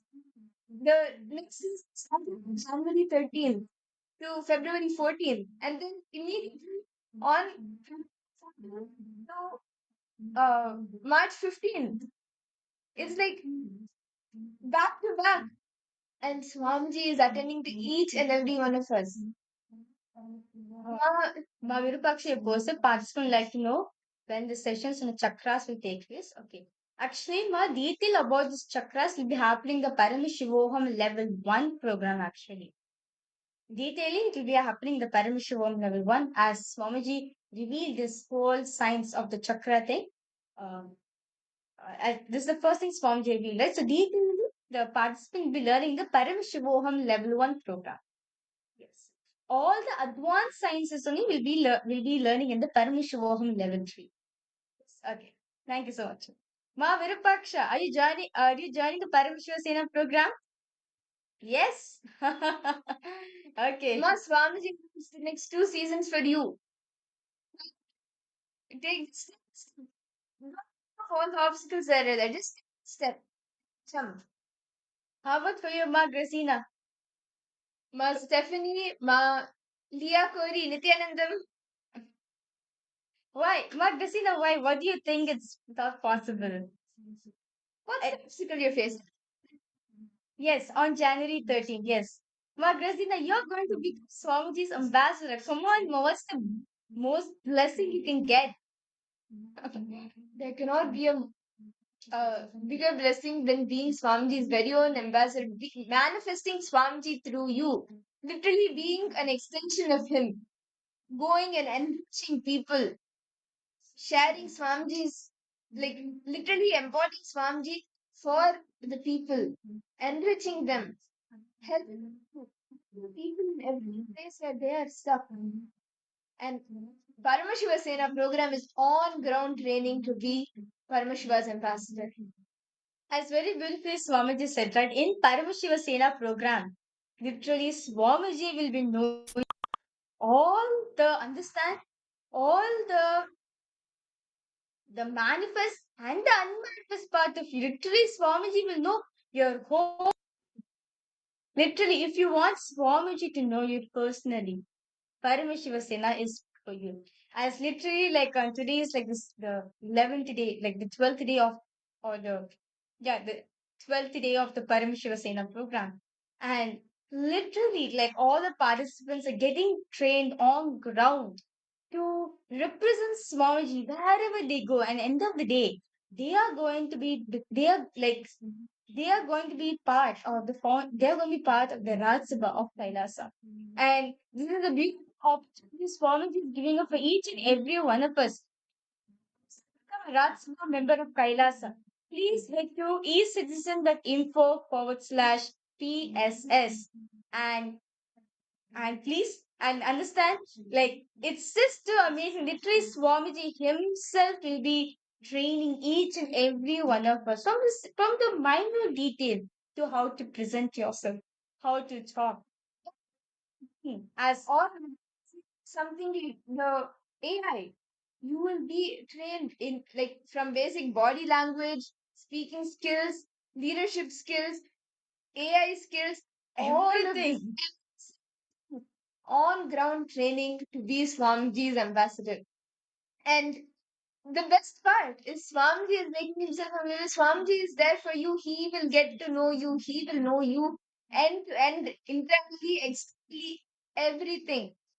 And any question that you have, anything that you are facing, Swamiji himself attends to each and every participant of the Paramashiva Sena. So if you just want to experience Swamiji, like that dimension of Swamiji, you have the opportunity now by signing up for the Paramashiva Sena, becoming a Rajya member of Kailasa, and just go on enriching both yourself and others as an ambassador of Swamiji, as an ambassador of Paramashiva. I see several participants logged in. Ma Komati Kalai Chelvan, Nithyananda Ma, welcome. Ma Vani Goyal, Nithyanandam, Ma Vani Goyal, yes, Nithyanandam, welcome. Ma Yuvon, Nithyanandam, Ma Deborah, Nithyanandam, Ma Mahasada Shivpriya, Ma Arindeshri, Ma Ulrich, Nithyanandam to each and every single participants. And those of you, if you really want to have the personal connection with Swamiji, right? If you want to have the personal, like the intimate, one-on-one connection with Swamiji, then Paramashiva Sena is for you. You want to experience Paramadvaita. This is the place for you. You want to experience what Swamiji experienced with Arunagiri Yogeshwara. This is the place for you. You want to experience how it is to be Swamiji's very own extension, Swamiji's very own ambassador. This is the place for you. Around 5,000 years ago, at the end of Mahabharat War, the ancient enlightened Hindu civilization consisted of 10,000 Hindu traditions, or sampradayas, that existed in 56 Hindu nations, 200 Hindu kingdoms, 1,700 Hindu provinces that covered more than 6 million kilometers square of Asia. The Supreme Pontiff of Hinduism, SPH, Bhagavan Sri Nithyananda Paramashivoham, is the reviver of KAILASA, this ancient enlightened Hindu civilizational nation. KAILASA is an unbroken cultural, religious, historical, civilizational, and sovereign continuation and revival of multiple of these historical Hindu sovereign states and Hindu ecclesiastical entities. The unbroken continuity of these ancient Hindu nations through KAILASA results in the legal recognition of KAILASA as per the international customary law, particularly the doctrine of continuity. The international law, the doctrine of continuity, implies that upheavals and revolutions within a country, changes in government, territorial adjustments, measures taken during military occupation, or other internal transformations do not negate the existence of the country, do not affect the legal personality and international obligations of the country or state. The Vienna Convention on Succession of States in respect of treaties, 1978, addresses these principles of the doctrine of continuity as it outlines international law during situation of state succession or continuation. International law recognizes a state's legal personality by recognizing its identity. This perspective extends even during the period when the given state or country is annexed or occupied by a foreign power. Even in such cases, the legal personality of the state is considered to persist, enabling its subsequent re-establishment. Historical examples dating back to the 18th century include cases like Portugal and Genoa that were re-established after the Vienna Congress of 1815. More recent examples include countries such as Poland, Ethiopia, Czechoslovakia, Albania, and Austria that were re-established after World War II. Even when a nation is deprived of its territory, the nation continues to exist. Its sovereignty and international legal personality continues to persist. The Dalai Lama, as the spiritual and temporal leader of Tibet, exemplifies this principle. In 1959, the Dalai Lama was exiled and forced to flee. Despite the challenges faced, the Dalai Lama continues to advocate for the preservation of Tibetan culture and garners worldwide support for Tibetan autonomy on the global stage. Similarly, from 1309 to 1376, the Pope of Catholicism had been in exile in Avignon. Despite this, he was recognized as the head of state as well as head of the church and given full privileges of the position after their return to Rome. Even in 1861, much of the papal territories had been lost, leaving the Pope with no sovereign territory other than the papal residence and related buildings. Yet his temporal powers were still acknowledged. He was recognized as a head of state, and later, the Lateran Treaty of 1929 formally re-established papal sovereignty over the Vatican City. The Sovereign Order of Malta further exemplifies this principle, retaining international recognition as a sovereign entity despite the permanent loss of their territory upon Napoleon's invasion in June 1798. Despite such permanent loss of territory, the sovereignty and the international legal personality of the Sovereign Order of Malta continue to persist. Much later in 1894, the order settled in Rome and acquired two properties, the Magistral Palace and the Magistral Villa that received extraterritorial status.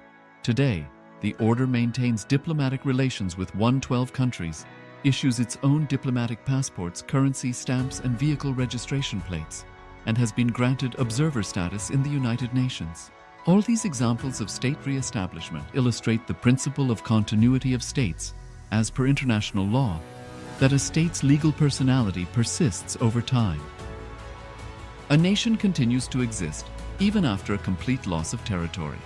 A far more striking example is of the oceanic countries, which are under the threat of their entire nation being drowned and submerged due to rising sea levels owing to global warming. In response to such existential threat of climate change, Pacific Island nations, including Tuvalu, have enacted constitutional amendments and made international declarations affirming that their nation and their sovereign rights will continue to persist, despite their entire territory being lost to the sea. This proactive stance is highlighted in the Constitution of Tuvalu Act 2023 and the Pacific Islands Forum Declaration of 2021.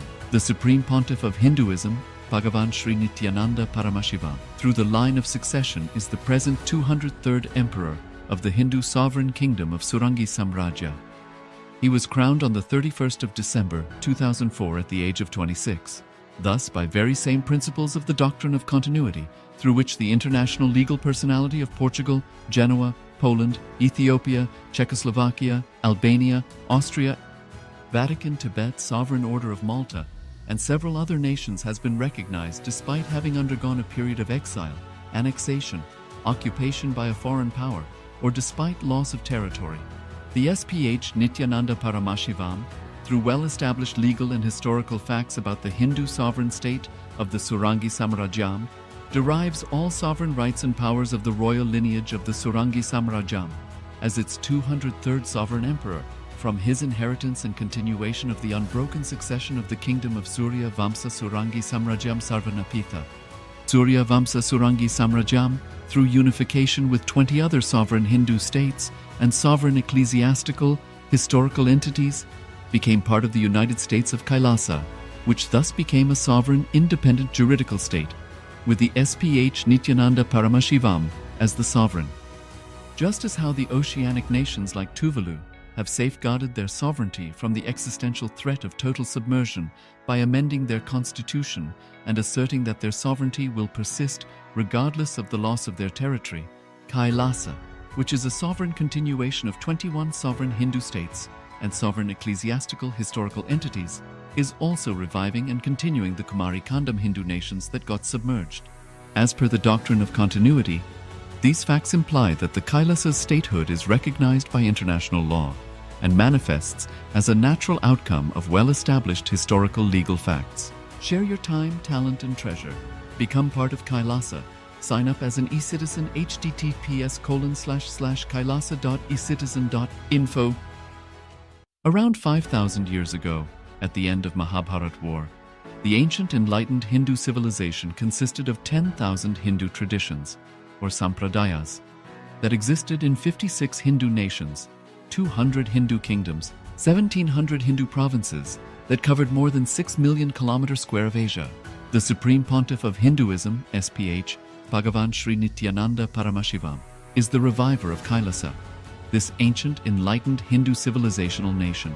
Kailasa is an unbroken cultural, religious, historical, civilizational, and sovereign continuation and revival of multiple of these historical Hindu sovereign states and Hindu ecclesiastical entities. The unbroken continuity of these ancient Hindu nations through Kailasa results in the legal recognition of Kailasa as per the international customary law, particularly the doctrine of continuity.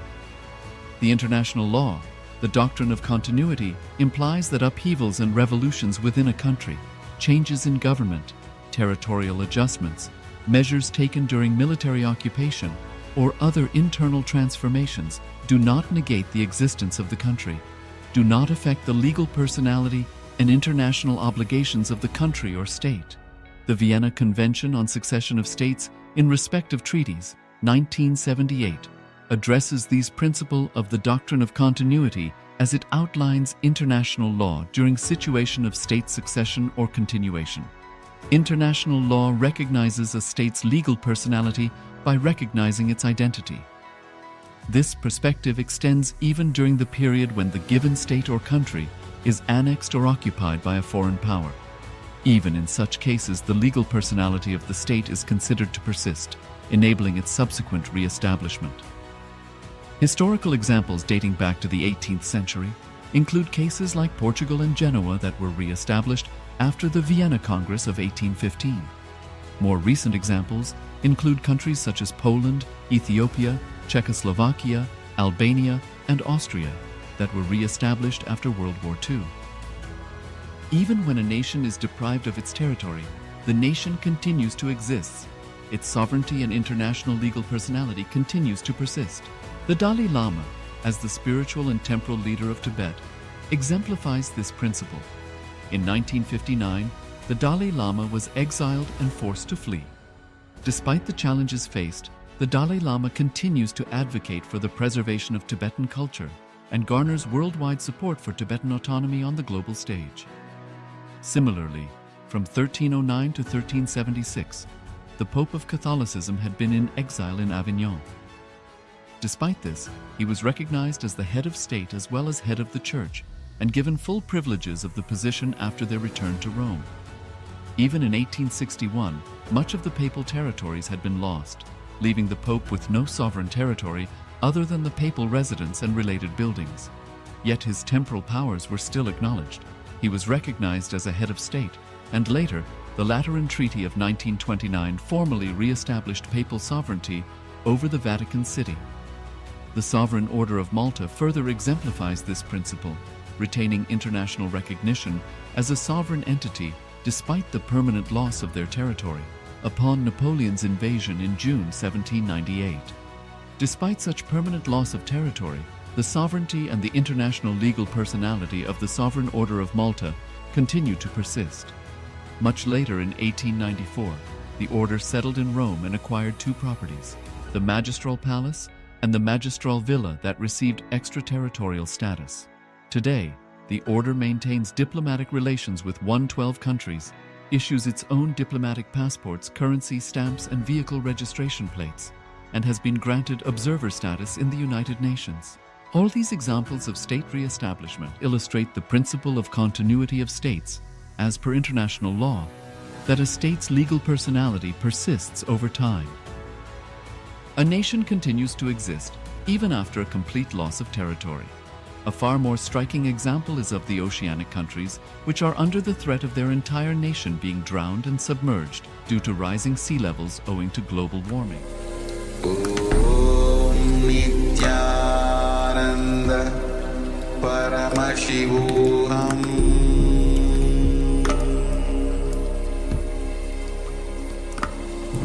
Om Nithyananda Paramashivoham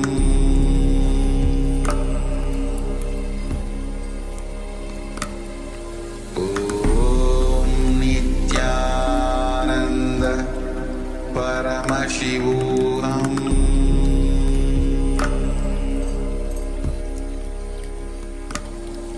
Om Nithyananda Paramashivoham Om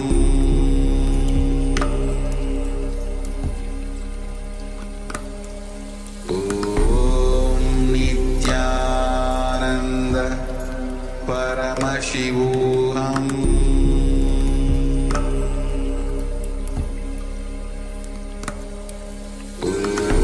Om Nithyananda Paramashivoham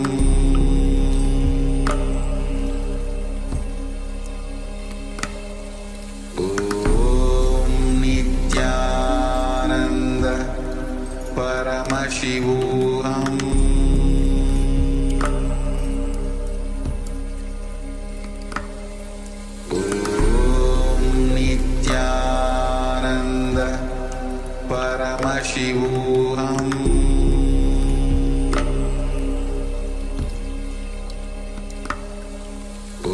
Om Nithyananda Paramashivoham Om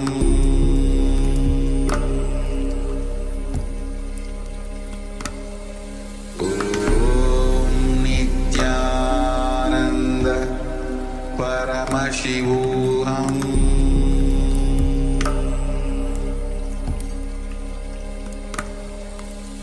Om Nithyananda Paramashivoham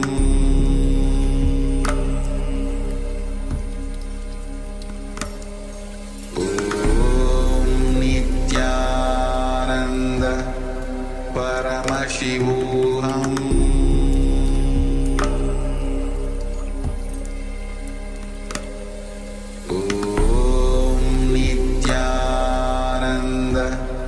Paramashivoham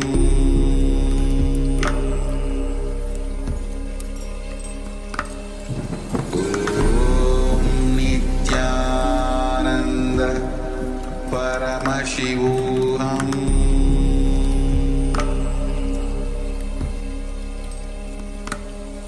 Om Nithyananda Paramashivoham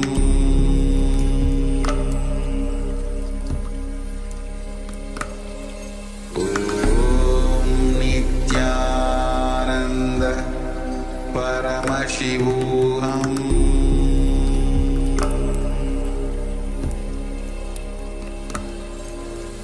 Om Nithyananda Paramashivoham Om Nithyananda Paramashivoham Paramashivoham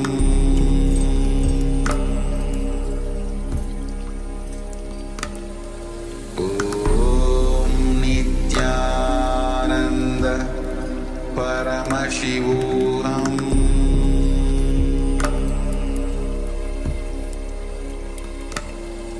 Om Nithyananda Paramashivoham Paramashivoham Om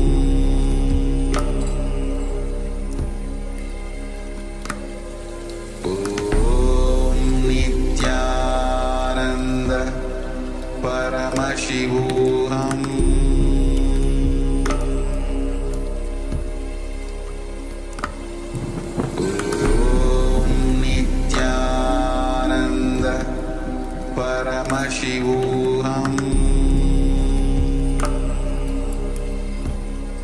Paramashivoham Om Nithyananda Paramashivoham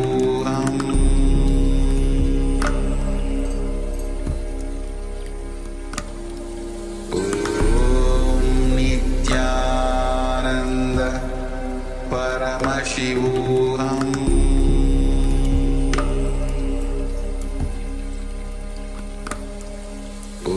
Om Nithyananda Paramashivoham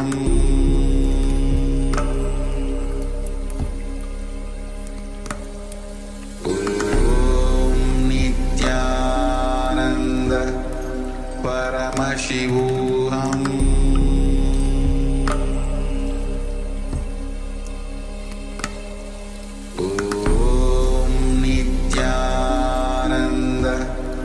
Paramashivoham Om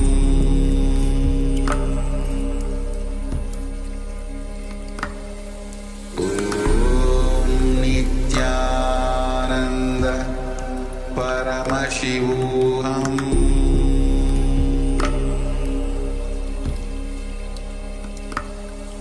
Om Nithyananda Paramashivoham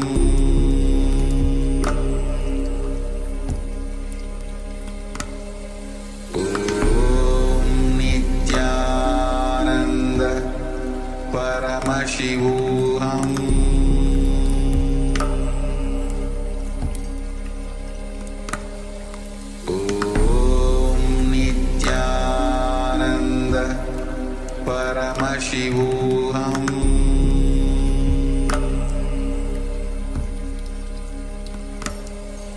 Om Nithyananda Paramashivoham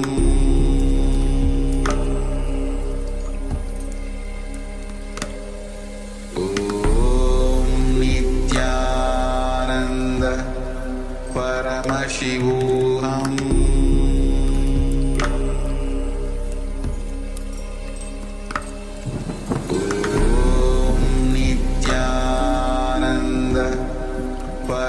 Paramashivoham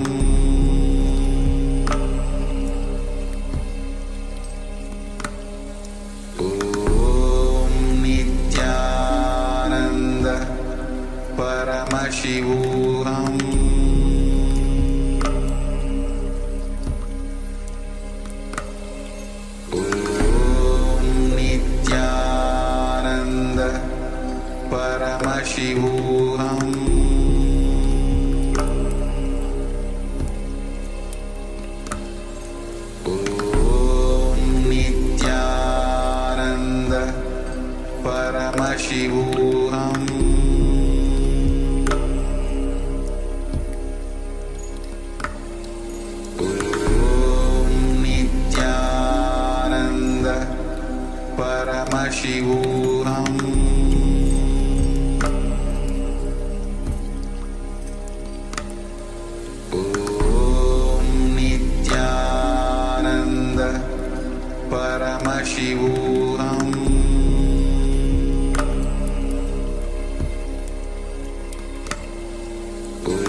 All right, so you can relax now.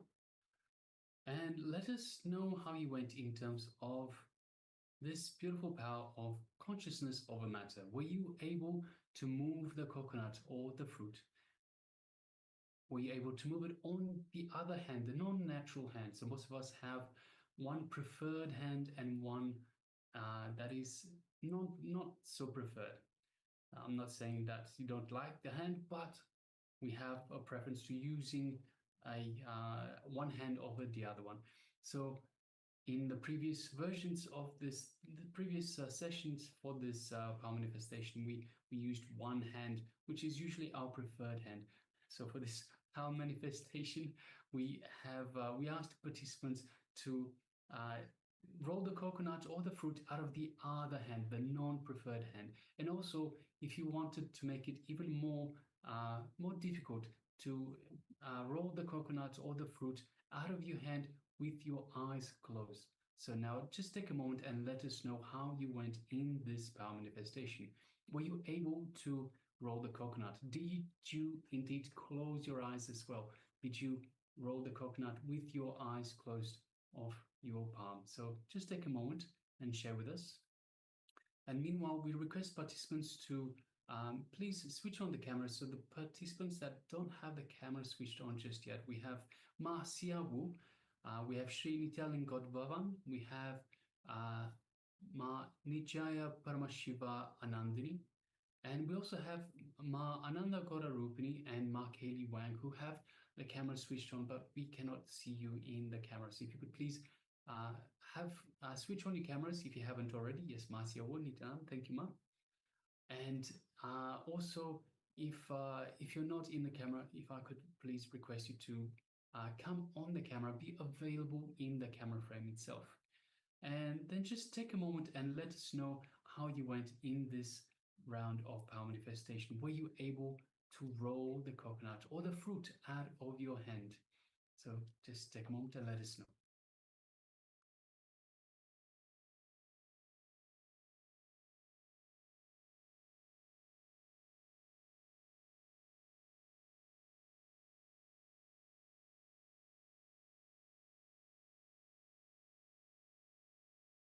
And of course, if you were unable to roll the coconut out of your hand, don't worry. There are plenty more opportunities, and especially after the darshan. So we'll soon be starting to prepare ourselves to receive the Supreme Pontiff of Hinduism in the darshan.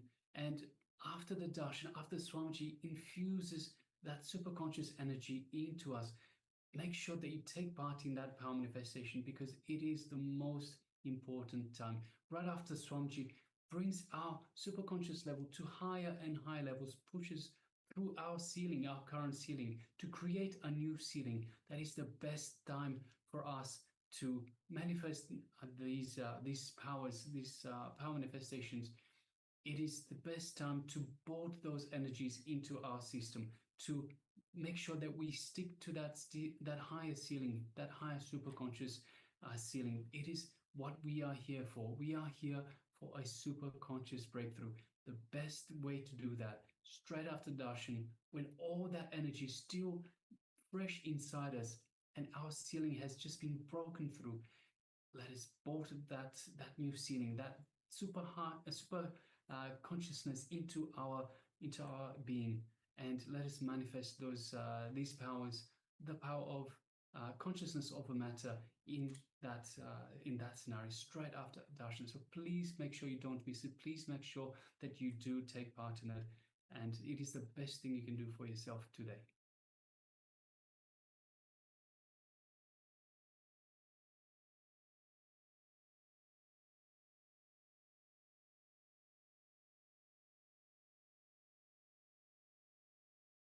All right. So let us now move on to the next segment of our program today, which is the Anahata Chakra, which is the heart chakra, situated just in the center of our chest, the Anahata Chakra. It is, as Swamiji told us beautifully in earlier revelations today, it is blocked by attention need, by seeking attention, always looking outside for attention, for love, for chasing, seeking attention, seeking love. And of course, it is unblocked by showing endless and selfless love, and endless and selfless love. Selfless in the way that we don't expect anything back. So just for no reason at all, by showing love to someone else or even something else, whether it is an animal, whether it is a plant, it doesn't matter. Just showing selfless love to another being without expecting anything back. So that is what unblocks this Anahata Chakra. So let us now prepare ourselves to receive the beautiful words from the Supreme Pontiff of Hinduism on the Anahata Chakra. So please, if I could request you to sit comfortably with the head, neck and spine in a straight line, and let's hear from Swamiji.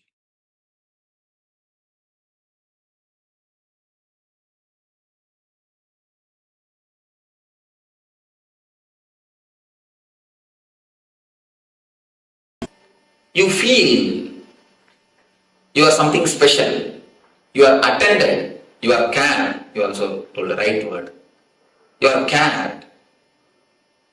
Care is what we call love. If somebody gives his attention to you, you say he loves you. If you give your attention to somebody, you say you love him. That's all. Giving attention or having attention is what is love. When you give your attention, you say you love him. When you receive attention from somebody, you say he loves you. Am I right? Any question? May has not understood. Well, a lot of times you hear people say, I care for you, but I don't love you. Yeah, especially in American society. Caring and not loving, I don't think there can be caring without love. And I don't think there is a difference between these two. I think it's a different kind of love. That's all. But I say general love. Totally, love means it's a caring. The expectations also matter. The expectations, with or without expectations. Without expectation, it cannot happen. Without expectation, only enlightened man can love. I tell you. No, it's the truth. Right, I mean, the depth, So never think that our love is without expectation or something like that. the depth of expectation. Probably the depth of expectation. No, even that, you see, only two things, expectation or no expectation. That's all. And when a person becomes a love, when his whole being becomes love, only then he can give loving, he can give love without any expectation. Otherwise it is not possible. So, let us not bother about expectation or not. That is the basic thing, with expectation only. Whether we give or receive, that is the love. Let us understand basically what is love. Then step by step we will go. Yes, something.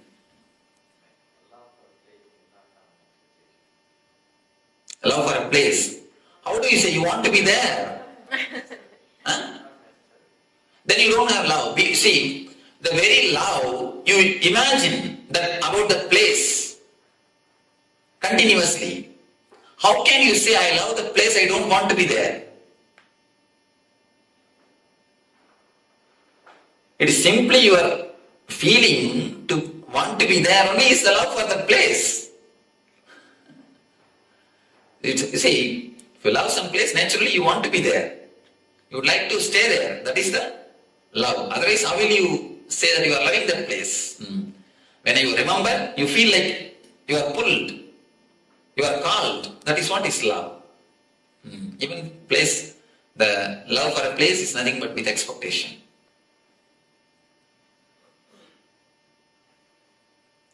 So you understand first, I think Jayashree can take the notes later on. How many of this type of courses you attended earlier? Not even one. First course. Huh? That is why you are not yet experienced. How many of you have attended any other courses like this? Please, you can raise your hands. And how many of you have taken notes at the time? Raise the hands. And how many of you went back to the house and started seeing once more? I didn't. No. You are on exemption. Last time also you are the only exemption who raised the hand. Nobody else. 90%. You say 99, I suspect you. I don't believe you. Even if you say that I go and revise it, I don't believe. She does. She tells me. Maybe rarely. Thank you. I think she has no other work. I have not seen a single person who takes the notes and goes back to the house and sees it back. No. Most of the time, when we go back to the house, we just put that in some cupboard. When you shift your house, you just come upon that notebook and say, oh, that Swami from Bangalore came. Yes, that course notebook. With respect, put it in the dustbin. So, don't go for notes. Understand. If you take notes, instead of understanding now, you will postpone the understanding. You will think, I'll go and study in the house. So instead of that, at least understand, you will have notes in your heart. And once you understand, you don't need to remember it. The idea will remember you. People ask me, Swamiji, should we practice all these teachings in the house? I tell them, no. Don't practice. If you have to remember and practice, then what you have understood? If you really understand, you don't need to practice. You don't need to remember them. The teachings will remember you. They will just come up whenever it is necessary. I always tell people, try to forget everything. If it is really worth in your life, you will not be able to forget. Do you forget your name? No. You don't forget your basic details or basic things about your life. Same way, if it is a basic need, if understanding is a basic thing, you will not be able to forget. If you don't understand, only then you need to remember. Once this becomes an understanding, you don't need to remember it. The understanding will remember you. I again and again tell the people, if you really understood, if you really grasp what I say, if you really interact That is more than enough. Whenever you take something, swallow something without understanding, only then you need to again and again remember. You understand what I say now? Just, if you understand, that's more than enough. You don't need to remember the teachings. Teachings will remember you.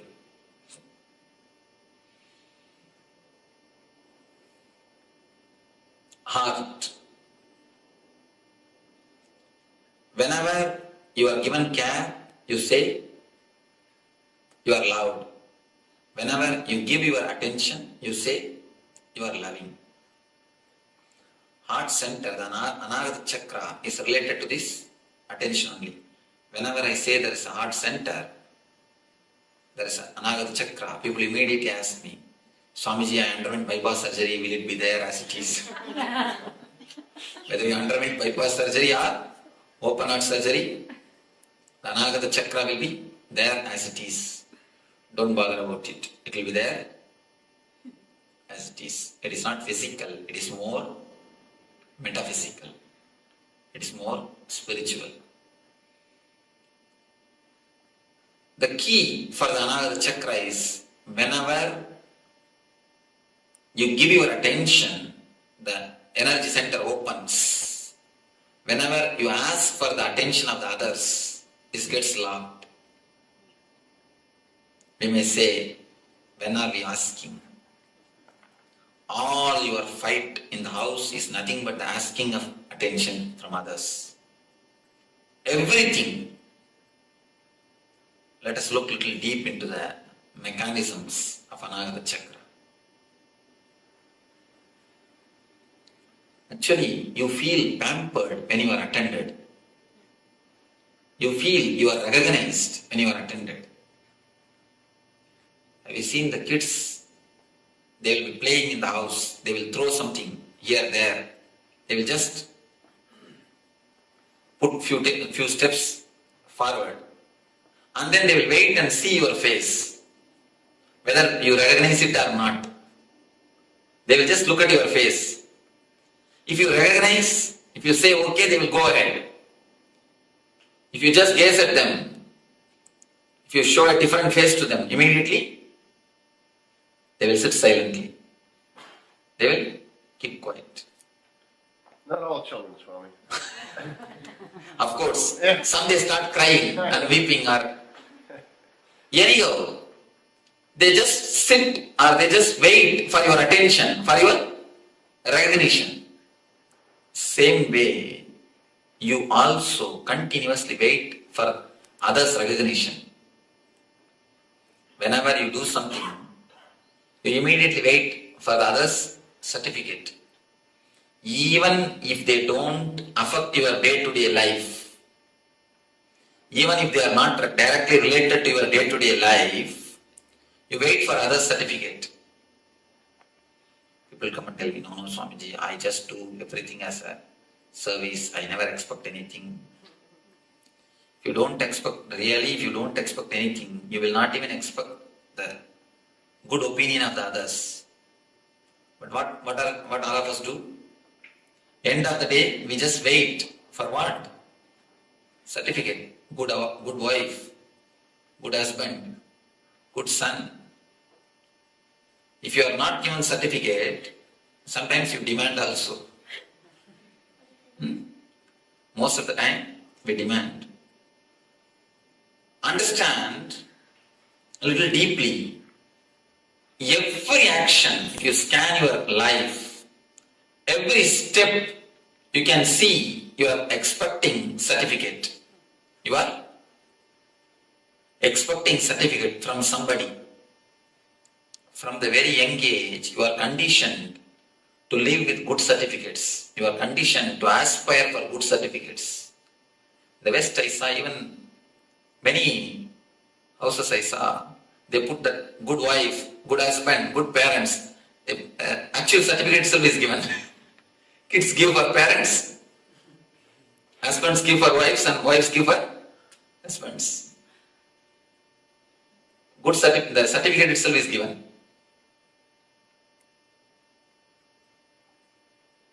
The certificate from the other the opinion from the other becomes a driving force for us to live. Most of the time, if somebody doesn't give you certificate or recognition, if nobody recognizes you, you feel lonely. You feel lonely. We are continuously afraid of loneliness. Loneliness is more or less like a poison for us.